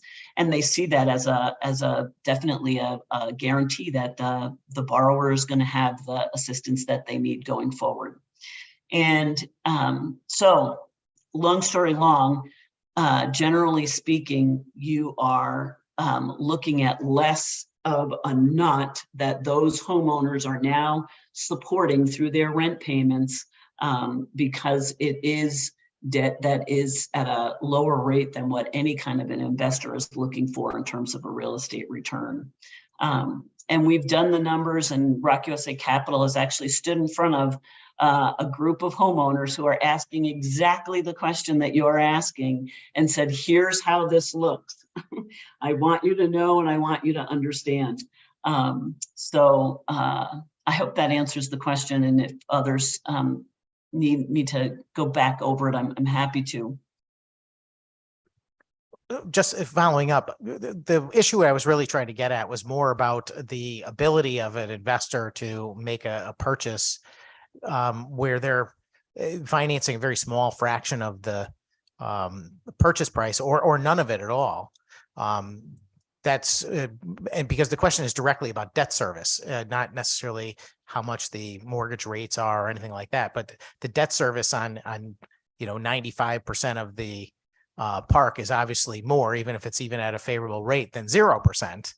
And I'm just suggesting that sometimes, I know this from my experience with dealing with, small landlords, somebody who owns a house can rent it out for a lot less because their overhead is simply the taxes and whatever maintenance that they need to provide, plus any other things that they offer to the tenant. Whereas someone else who purchased the property with a loan, they may have to cover their mortgage payment as well. So that means that they have much less margin to make. And I just feel like in some situations, you're asking the unit owners to go ahead and, because they're making the purchase, they're also going to be exposed to that much greater debt service. And that's a separate aside. I just wanted to clarify what I was asking. But another question really has to do with what do the unit owners ultimately get if they go through this process and make this purchase so it's a resident-owned community, when they leave, do they have to pay anything besides their monthly common charges anymore? Is there a membership fee? Is there something like that? And then when they leave, do they benefit in some way other than being able to sell just their own unit like they could before that happened? Through you, Madam Chairman. Absolutely. I totally understand what you're asking, Senator Sampson. And just to say that, you know, when you compare it to a small landlord purchasing let's say a 3-family home, and whether or not they own it outright and only need to charge rent to cover the operating expenses versus, you know, somebody who's borrowing money in order to buy that home and use it as an investment. The difference here is that generally speaking, if you look at any of the information that's available around investing in manufactured home communities or mobile home parks, it is all around making an investment and getting a return on your own money. As I said, that is 10, 15, 20%. I mean, that's what the folks who are out there who are helping investors learn how to invest in mobile home parks, and many of them don't need that education, honestly, is that you are raising you're getting an annuity by raising the rents in that community and paying yourself a significant return on an annual basis. And then also the community itself is valued based on the cash flow. So if you keep on raising the rents every year, in 3 years, you can now sell the community for $1 million or $2 million or $3 million more than you could have prior. And because these communities are so expensive and worth so much, you know, you don't generally have someone coming in and buying with cash. As Deb Winowitz testified earlier, you know, her community was a $29 million investment, where, you know, the average price the average now is over $3 million. So generally speaking, these are investors who are pooling their money to make an investment and expecting a big return, and then borrowing the rest that they need in order to purchase. In terms of the homeowners, what do they get from being resident owned? There's a couple of things. As Nora said, once the homeowners own the community, they don't need to raise their rents any more than what it costs to operate the property. And when they make that decision to purchase, they are looking at a budget that shows them exactly what their debt service is and exactly what their operating costs are, and then it projects them for the future. So they know what they're getting themselves into. And generally speaking, they also realize that their rents are going to go up no matter who owns the community, but at least if they own it themselves, they're paying themselves as opposed to paying somebody else's profit. And they don't need to have them get raised again unless their operating expenses increase. So they generally get it. You know, as soon as they look at that opportunity, 9 times out of 10 homeowners are going to say, we can't afford not to do this. In addition, when a commercial owner owns the land, anytime the surrounding housing prices appreciate, so that I believe someone was speaking of the town of Southington. You know, when housing prices go up in Southington, single family home prices go up, that value, that appreciation is captured by the landowner by increasing the rents. It doesn't go to the homeowner. And most people believe that manufactured homes are a depreciating asset, but they're only a depreciating asset if they're on land that's owned by someone else who's capturing that appreciation through an increased rent payment. So what the homeowners get when they own the community is suddenly their home can actually become wealth building for the next generation. Their home can now capture whatever some of those home values are, and they can see it as a place for investment. And that's actually what we see in resident-owned communities, and most people will attest to this. that once the residents own the community, suddenly it makes sense for them to put a new roof on, to put in new windows, to do the kinds of improvements and amenities that otherwise they never would have been able to see the benefit of when they sold their home. When they sell their homes, they have the choice to sell it to whoever they can. They set the price and sell a home like anyone else.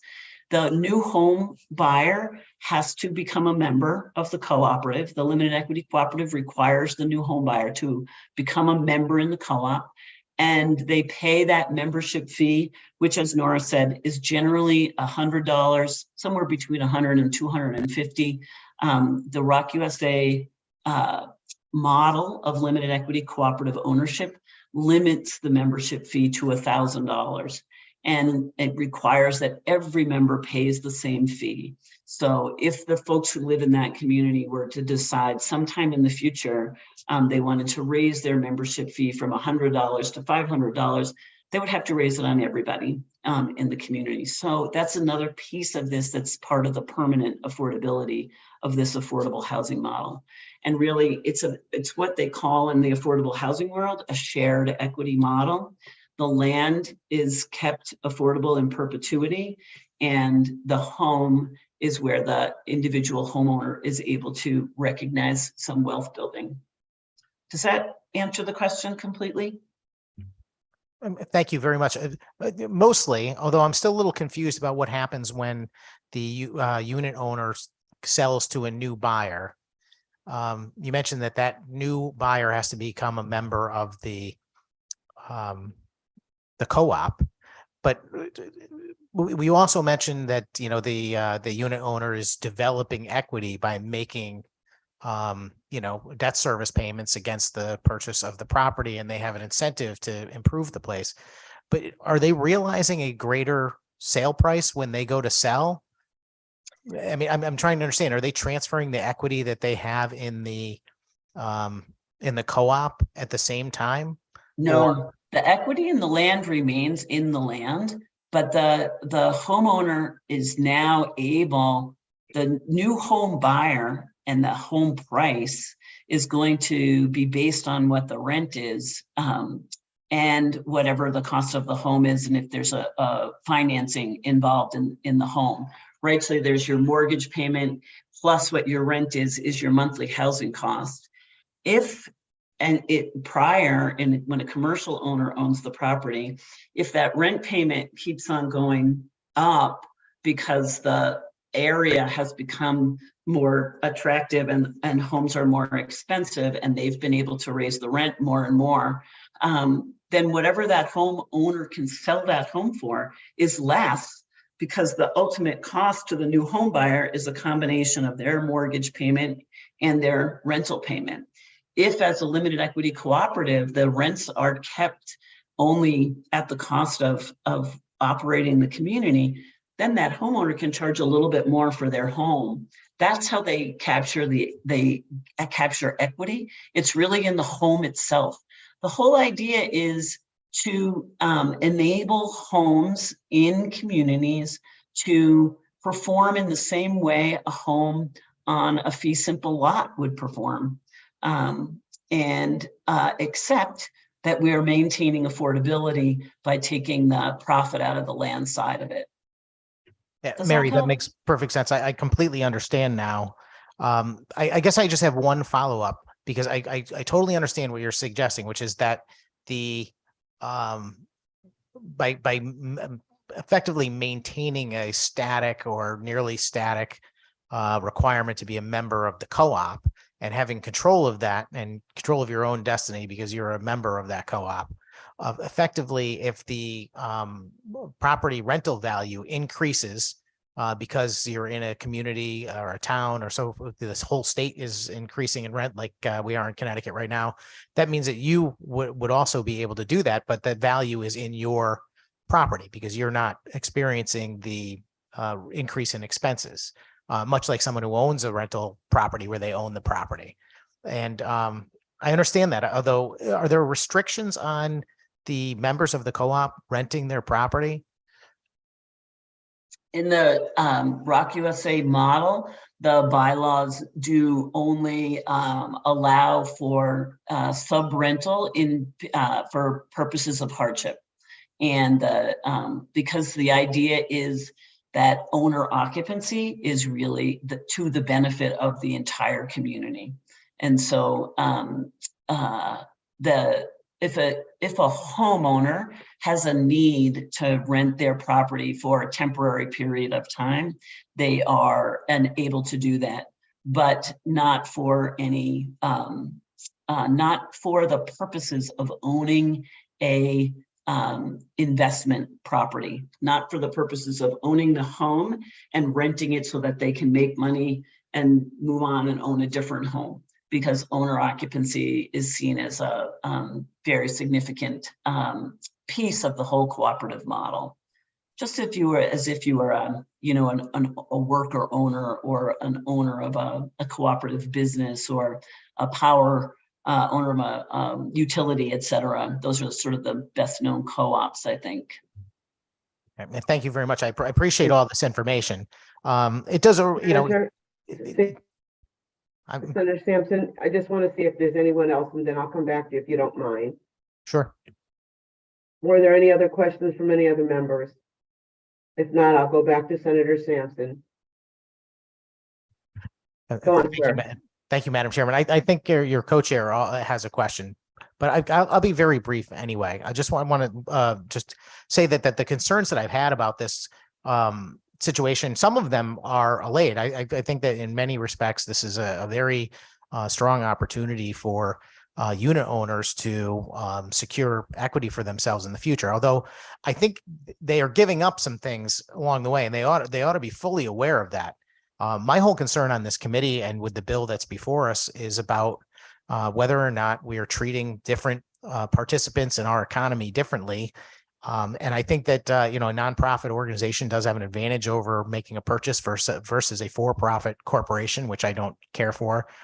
And I believe that, telling a unit or the land property owner that they have to wait for some period of time and that they don't have the choice necessarily on who they're going to sell their property to and for what value. Those are grave concerns I have that are conflicting with, my vision and view of America.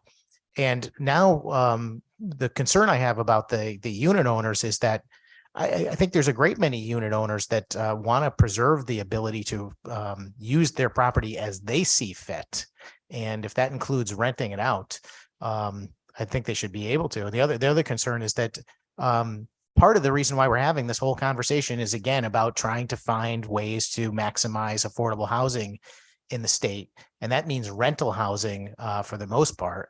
And this seems to me, if the model for this type of unit owner based ownership of the community is going to limit the available of those inexpensive rentals in these types of communities, that concerns me too. But I'm looking forward to hearing more of this conversation and as the debate goes on. And thank you very much for your testimony today. Thank you, Madam Chairman.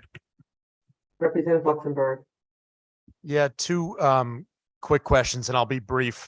One is, do the unit owners under your model have the ability to come together and sell at some future point? Is there a prepayment penalty under your typical financing structures if the co-op decides to sell at some future point? Generally it does depend on sometimes in terms of the lenders.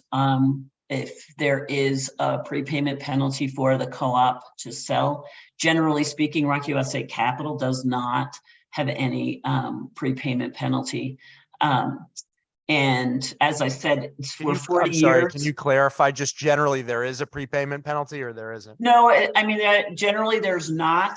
But I don't want to say equivocally there's never, because sometimes there are other lenders who participate in these purchases and they may impose a prepayment penalty. What I will say is that in 40 years of this model's operation, there has never been a resident-owned community where the homeowners have chosen to resell their community, and it would be a democratic vote. And even to speak to Senator Sampson's thoughts there, this is a little microcosm of democracy, honestly. So the homeowners who live in the community, if when the community goes to purchase, there are individuals who don't want to become a member of the co-op, they don't have to. They can remain renters in the co-op, but most want to be a member of the co-op because they have the opportunity to elect the board of directors. They actually vote in their bylaws. They vote in their community rules. If somebody decides they feel like it's necessary to change something, they can go about that community and talk to their fellow members and say, I'd like to propose a change, and see if they get the vote. So it's a true democracy on the ground in these co-ops. And if they did ever choose to, as a group, 51% or more of the membership voted to resell the community, then they certainly could. There's no reason why they could not. Yeah, really quick follow-up, and if you could answer it briefly, we'd appreciate it. Is there any sort, in Connecticut, we have like deed restricted affordable housing, and that type of housing has income limits on who can rent that housing, and also caps on what you can sell that property for. But that's all, those deed restrictions, as I understand them, are attached to property, not land. In this case, you're dealing with a co-op purchasing land. In the states that you've done this, have there been like, can you just enlighten the committee how is there like an affordability restriction that goes with the co-op purchase? Or can the co-op at some future point, if they decided to, can they sell it for any amount? Or is that sort of capped by the fact that this is now affordable housing, or is it not technically deed restricted affordable housing? It is not deed restricted affordable housing. I can say that directly. The incentive for permanent affordability is in the incorporation of the co-op itself. And the incorporation is that they are incorporated as a nonprofit for the benefit of their members and for the benefit of permanently affordable housing. And therefore, if they were to sell the property for a big windfall, let's just say Walmart wanted to buy the property and everybody who owned a home in that community was going to get $500,000. Anything in excess of their $100 membership fee and the payment of the corporation's debts would have to go to another nonprofit or to another resident-owned community. So that's what keeps it affordable long-term, but there are no deed restrictions. Thank you. No further Thank you. questions, Madam Chair. Any other questions from any members? Seeing none. I just want to say, Ms. O'Hara, I know your answers are very long, but you know, this is a subject that was really important to a lot of people. And I'm grateful for your knowledge in coming to the table and explaining a lot of the parts of this to help us make this decision. And I appreciate your time and your knowledge. So thank you very much. Thank you, Madam Chair. I appreciate the opportunity to be here. Take care. Have a good day. So I understand Mayor Luke Bronin, are you here? Yes, Madam Chair. Good afternoon. Good afternoon. We're ready for your testimony, Okay, sir. thank you very much. I appreciate the opportunity to testify. And I'm here to testify today on House Bill 6632, which is an act concerning affordable home ownership opportunities.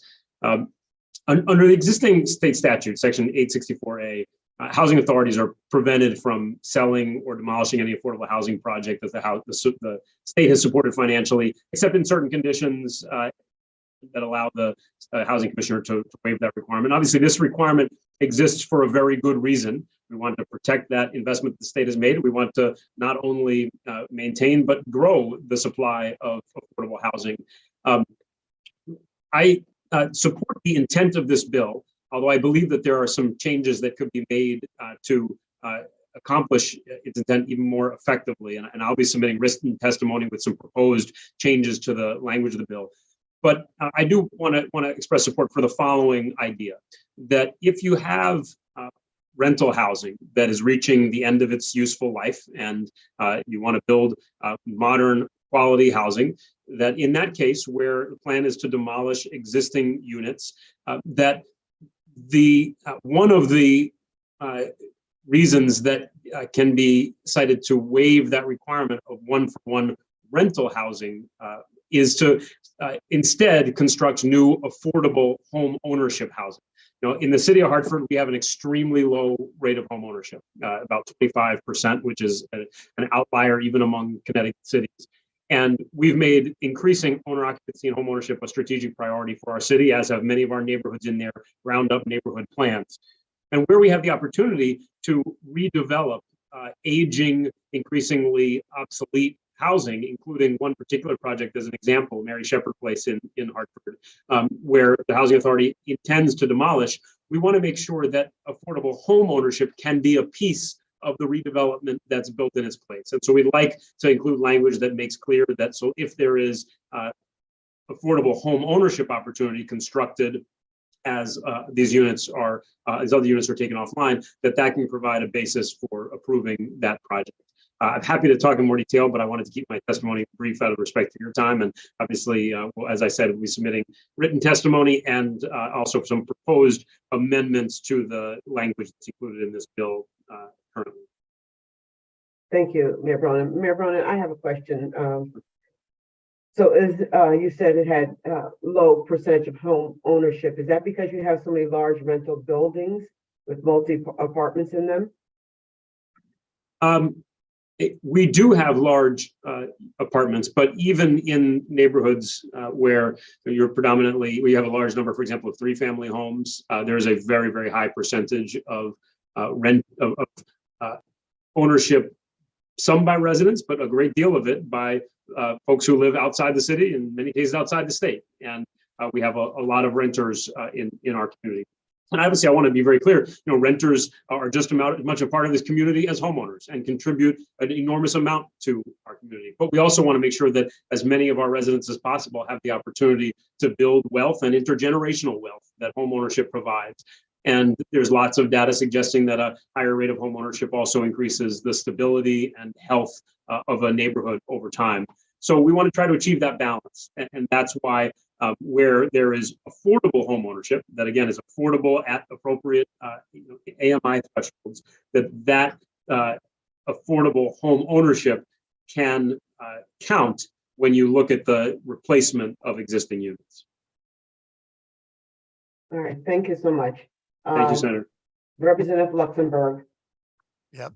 Thank you, Madam Chair. Thank you, Mayor Bronin, for your advocacy and leadership on this topic. And just, this is sort of a clarifying question for the benefit of the committee membership here. But, as I understand the legislative intent here, if you have a building, let's say, that has 200 affordable units that are all being rented, and maybe it's not in the greatest condition, maybe it's being operated by an out-of-state operator that's not paying close attention to code enforcement issues and other issues.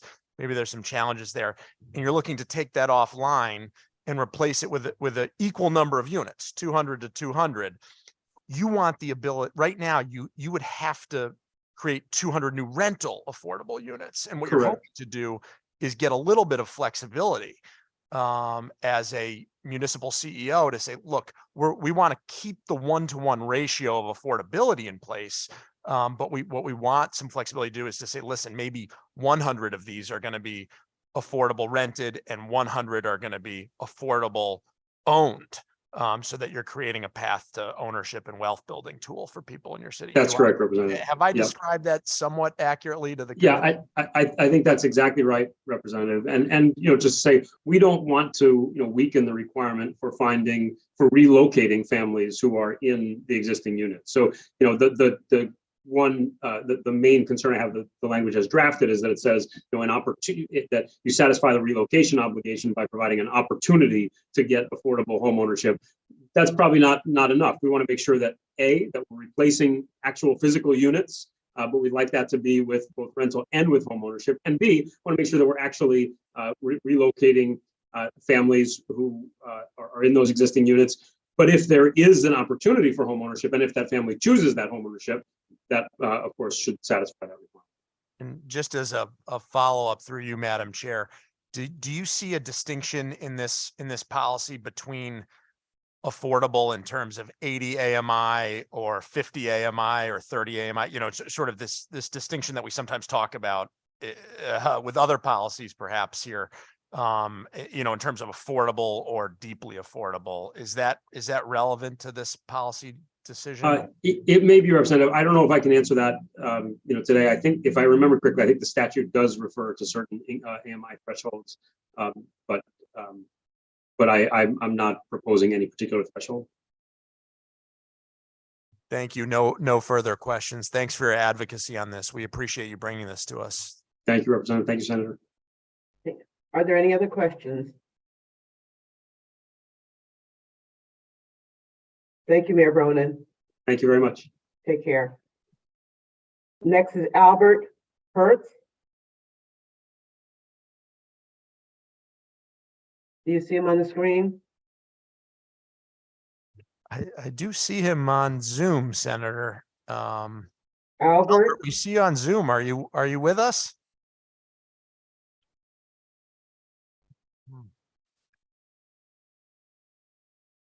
He may have stepped away, Senator. I do see him on Zoom, but his I do also, but I don't see him. on. I'll come back to him now. Rafi Podolsky. Is he in the room? Yes, I'm here. I'm sorry. I just going back and forth I can see I'm right in the sunlight here, so I'm going to move over a little bit. Thank you very much for the opportunity to speak. This has been a very interesting hearing from my perspective. I'm going to try and say something very briefly about each of four bills. The first one, for the record, my name is Raphael Podolsky. I'm a lawyer and housing policy advocate with the legal aid programs. House Bill 6632, which Mayor Bronin just spoke about. I actually submitted testimony against it, but it's based on the way it was written and the way it's been described. And I've spoken to him about it.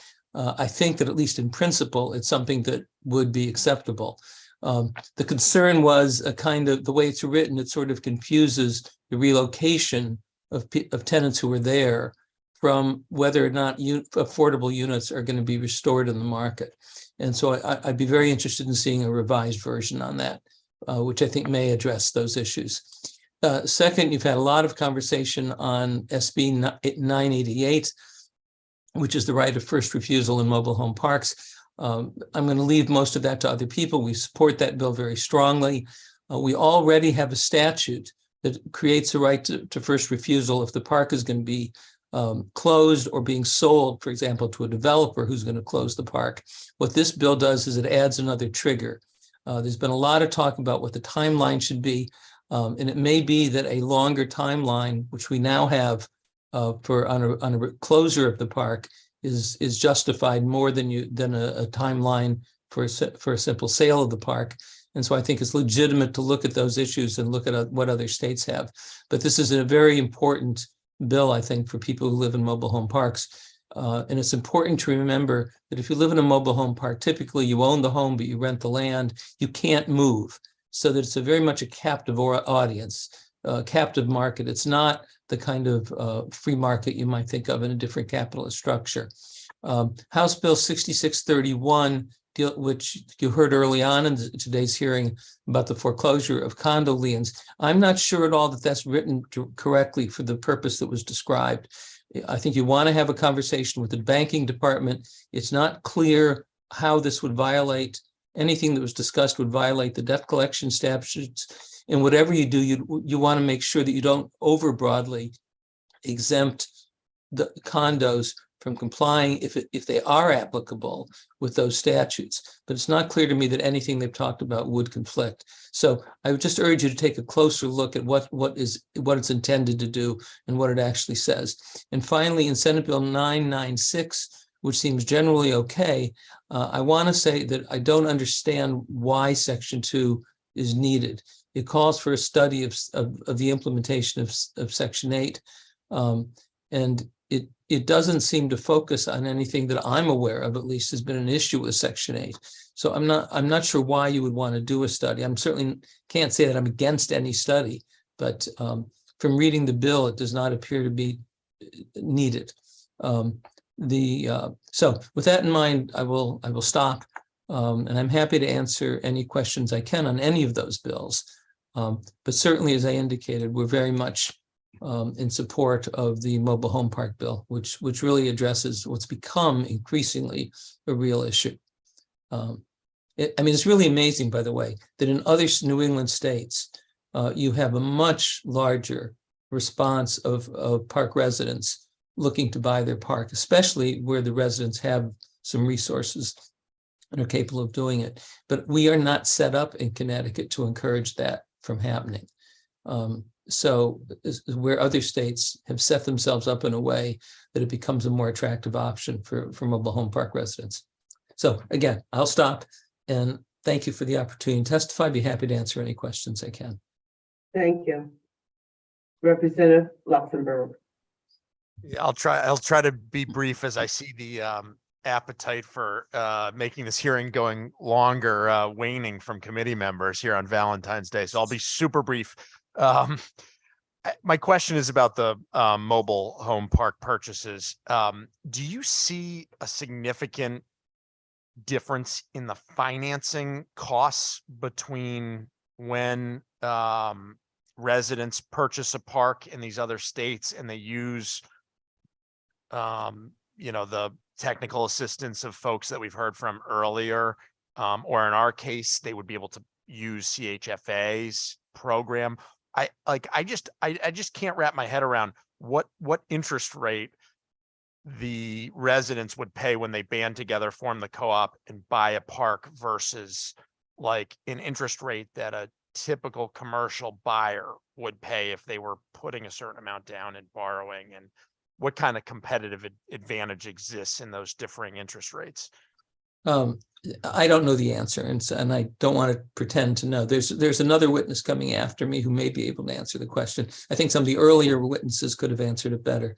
My sense is, though, that there are opportunities through the existence of collateral structures, whether it's CHFA or whether it's an organization like ROC, that may do lending in a way that that some of those costs for park residents are less than you would find on a regular commercial loan. But even if that's not true, as I think one of the other witnesses said, the removal of the need to make this an investment for profit impacts the costs throughout the whole design. And it's one of the reasons that it works. This might not work if you were using a solely for-profit financing structures, but the ability to use nonprofit, which includes CHFA, which is also, it's not that they don't charge money for themselves, but they don't charge, their markup is not the same a private lender would be, or ROC, which also functions as a nonprofit. I think that's what makes a difference, but I don't really know the answer because I don't fully understand the financing aspects of it either. But it does seem to work. If the test isn't whether it works or not, it does seem like it really works. And it works notwithstanding the fact that park residents are fairly limited income. They're homeowners, and so they're not indigent, but they may be on Social Security. So you're working with people who have a limited amount of resources to throw in themselves, and yet it still works. And that's really the evidence that comes from other states. I don't have any further questions. Thank you, Madam Chair. Are there any other questions in the room? Thank you, Mr. Podolsky. Thank you. Next is Carolyn Carter. Yes, thank you. I'm trying to get my video to start. Can you hear me? I can hear you. Well, I'll start even, since we're late in the day, I'll start even before you can see me, if that's okay with you.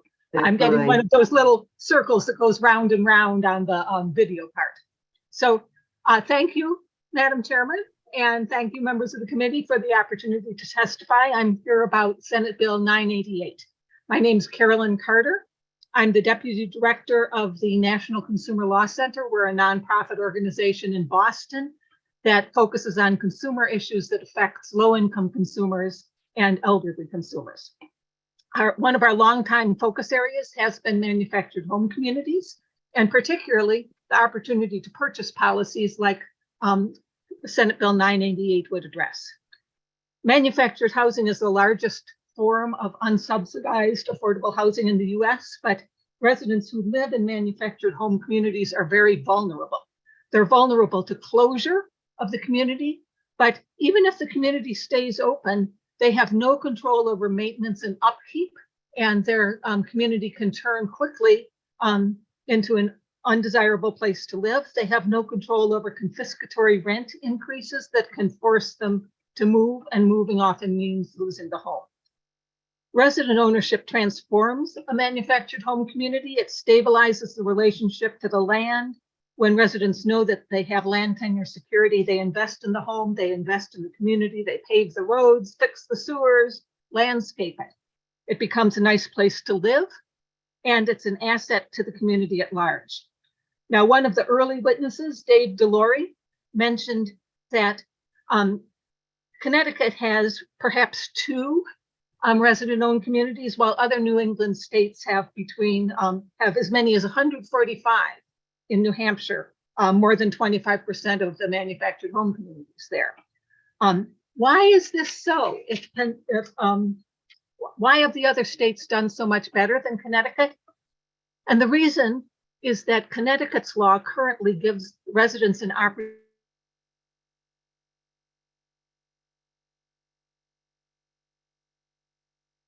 Ms. Carter, I've lost your sound.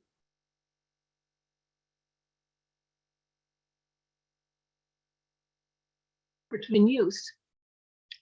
Ms. Carter, Yes. I lost a little bit of your sound in the last 60 seconds. Could you just did you have something Yes. in writing that you could repeat what you said? Yes. Can you hear me now? Yes, and I can see you see too. me. You can see me. Okay. I was trying to explain, I was explaining why Connecticut's law has not resulted in any appreciable number of resident-owned communities. And the reason is that Connecticut gives residents the opportunity to purchase their communities only when there's going to be a change in use. That is, that the community is going to be closed. And that's exactly the point when it's most difficult and often impossible for the residents to buy the community. Because at the point when the land has development value and it's going to be turned into glitzy condos or another strip mall, that's when it's priced beyond the homeowner's reach. But when it's being sold for continuation as a manufactured home community, almost by definition, it's affordable because their rents are going to pay the buyer's mortgage, the buyer's profit, and all of the operating costs. So Connecticut passes by all those opportunities when purchase is completely feasible, and provides an opportunity only when it's really doomed or often doomed. So Senate Bill 988 would correct this gap in Connecticut's law and put it on a par with the other New England states. There was also discussion about a free market. And right, without a law like this, the free market just doesn't work for residents, because to make it work, they need advance notice that the park is being sold. And typically, without a law, they don't get advance notice. And then they need some time to react. They need, Nora said, I think 90 days.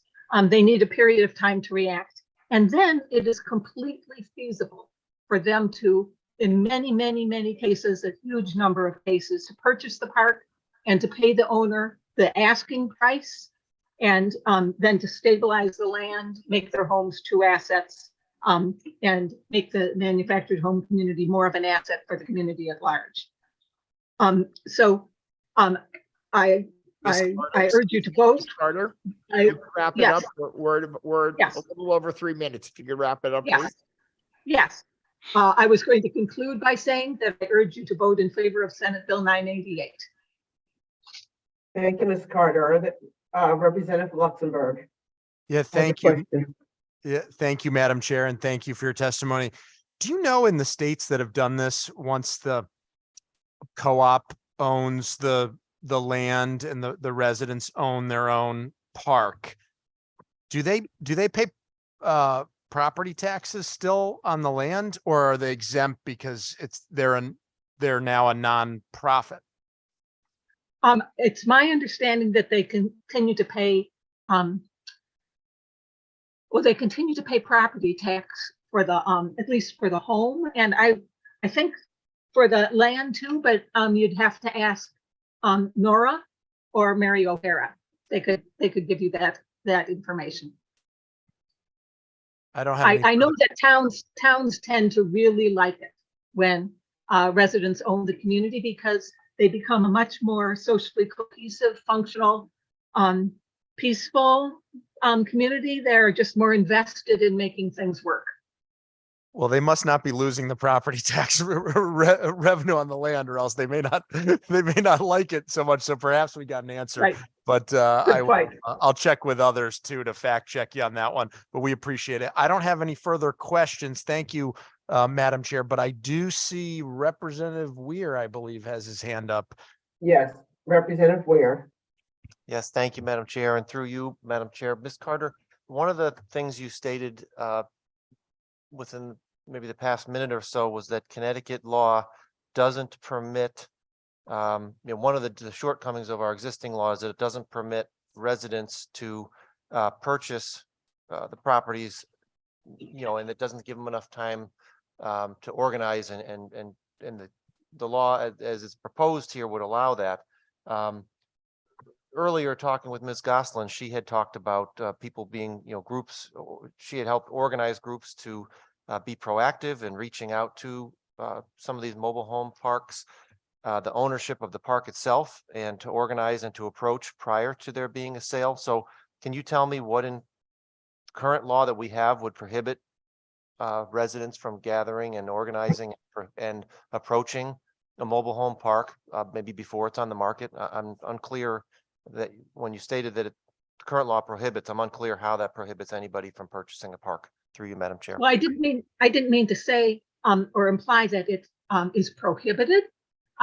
It's the current law doesn't prohibit residents from making offers in other circumstances. It just doesn't give them an opportunity in any predictable way to be able to do that. And that's the reason that that New Hampshire has 145 resident-owned communities and Connecticut has 2. Thank you for that. So, and I think you did say it doesn't allow for. I don't think you said prohibit, but at any rate, I'm questioning what is the roadblock to allowing, and we'll have to get to the bottom of this. That's a concern of mine. Is what is keeping people from being proactive, and without a qualifying event, without some sort of a sale, what is keeping groups from organizing in Connecticut currently? Yes. Just as anybody, if I was driving down a neighborhood, I saw a house I liked or a property I liked, that there's nothing prohibiting me from reaching out to the owner of the property and asking if it's for sale. So that's something that I'll be questioning as we work through this process. But thank you for your information. Through you, Madam Chair. Thank you, Representative Weir. Are there any other questions? Seeing none, thank you, Ms. Carter. Thank you. Next is John Delorio.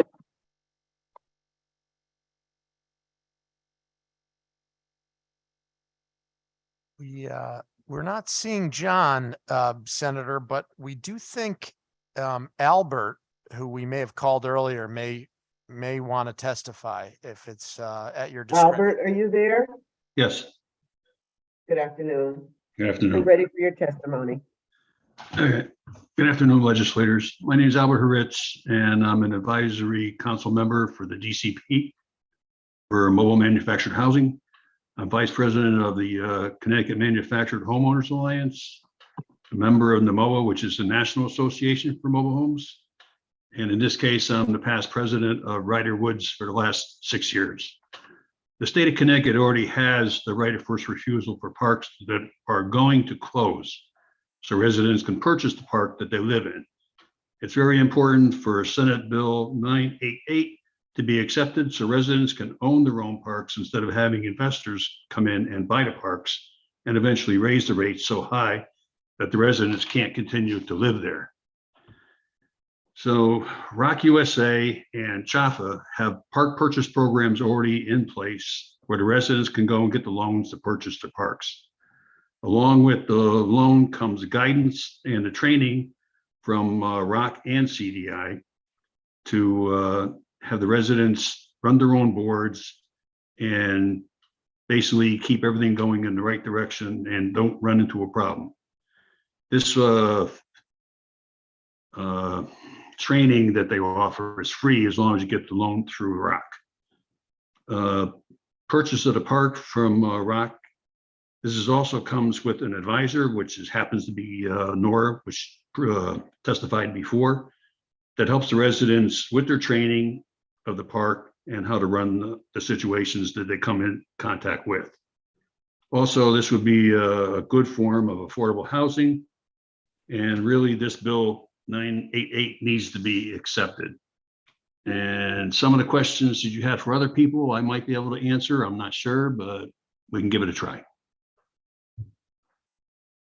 Thank you, sir. Are there, I see your hand up, Representative Luxembourg. Thank you. And thank you for being with us and waiting till the end. I believe you might be our last participant today. Happy Valentine's Day to you. Thank you.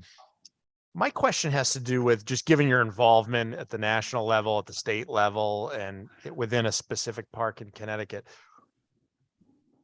What is the highest annual increase you've seen imposed as a land rent in one of these parks in Connecticut? I heard somebody earlier say maybe they had 8% one year was the highest they had experienced, but what's the highest you've seen? Give us a sense of the most onerous increase you've witnessed.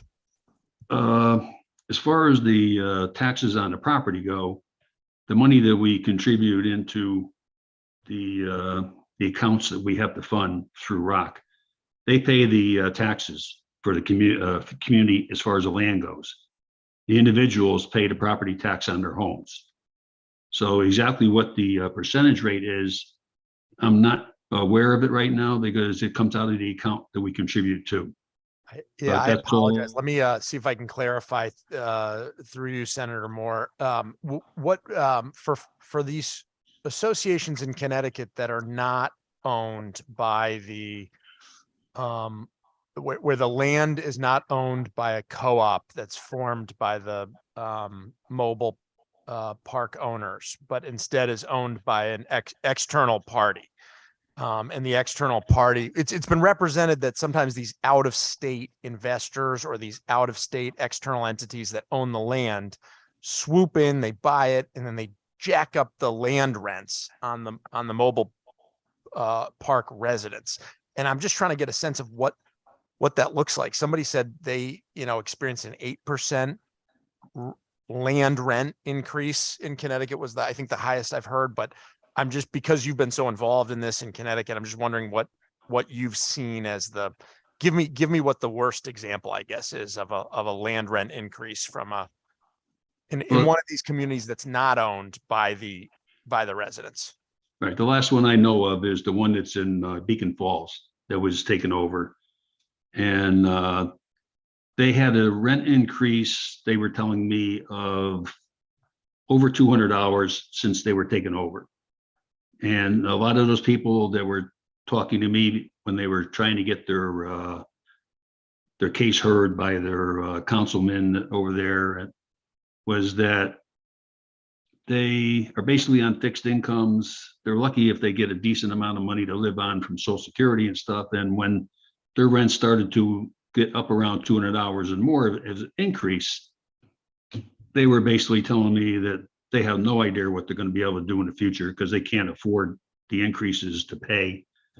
And unfortunately, in their pace in Beacon Falls, they don't have senior housing. So now you've got people that have really no alternative of where to go to find a place to live. Just as a clarifying, 200 over several years? Are you talking 200 a year or 200 a month?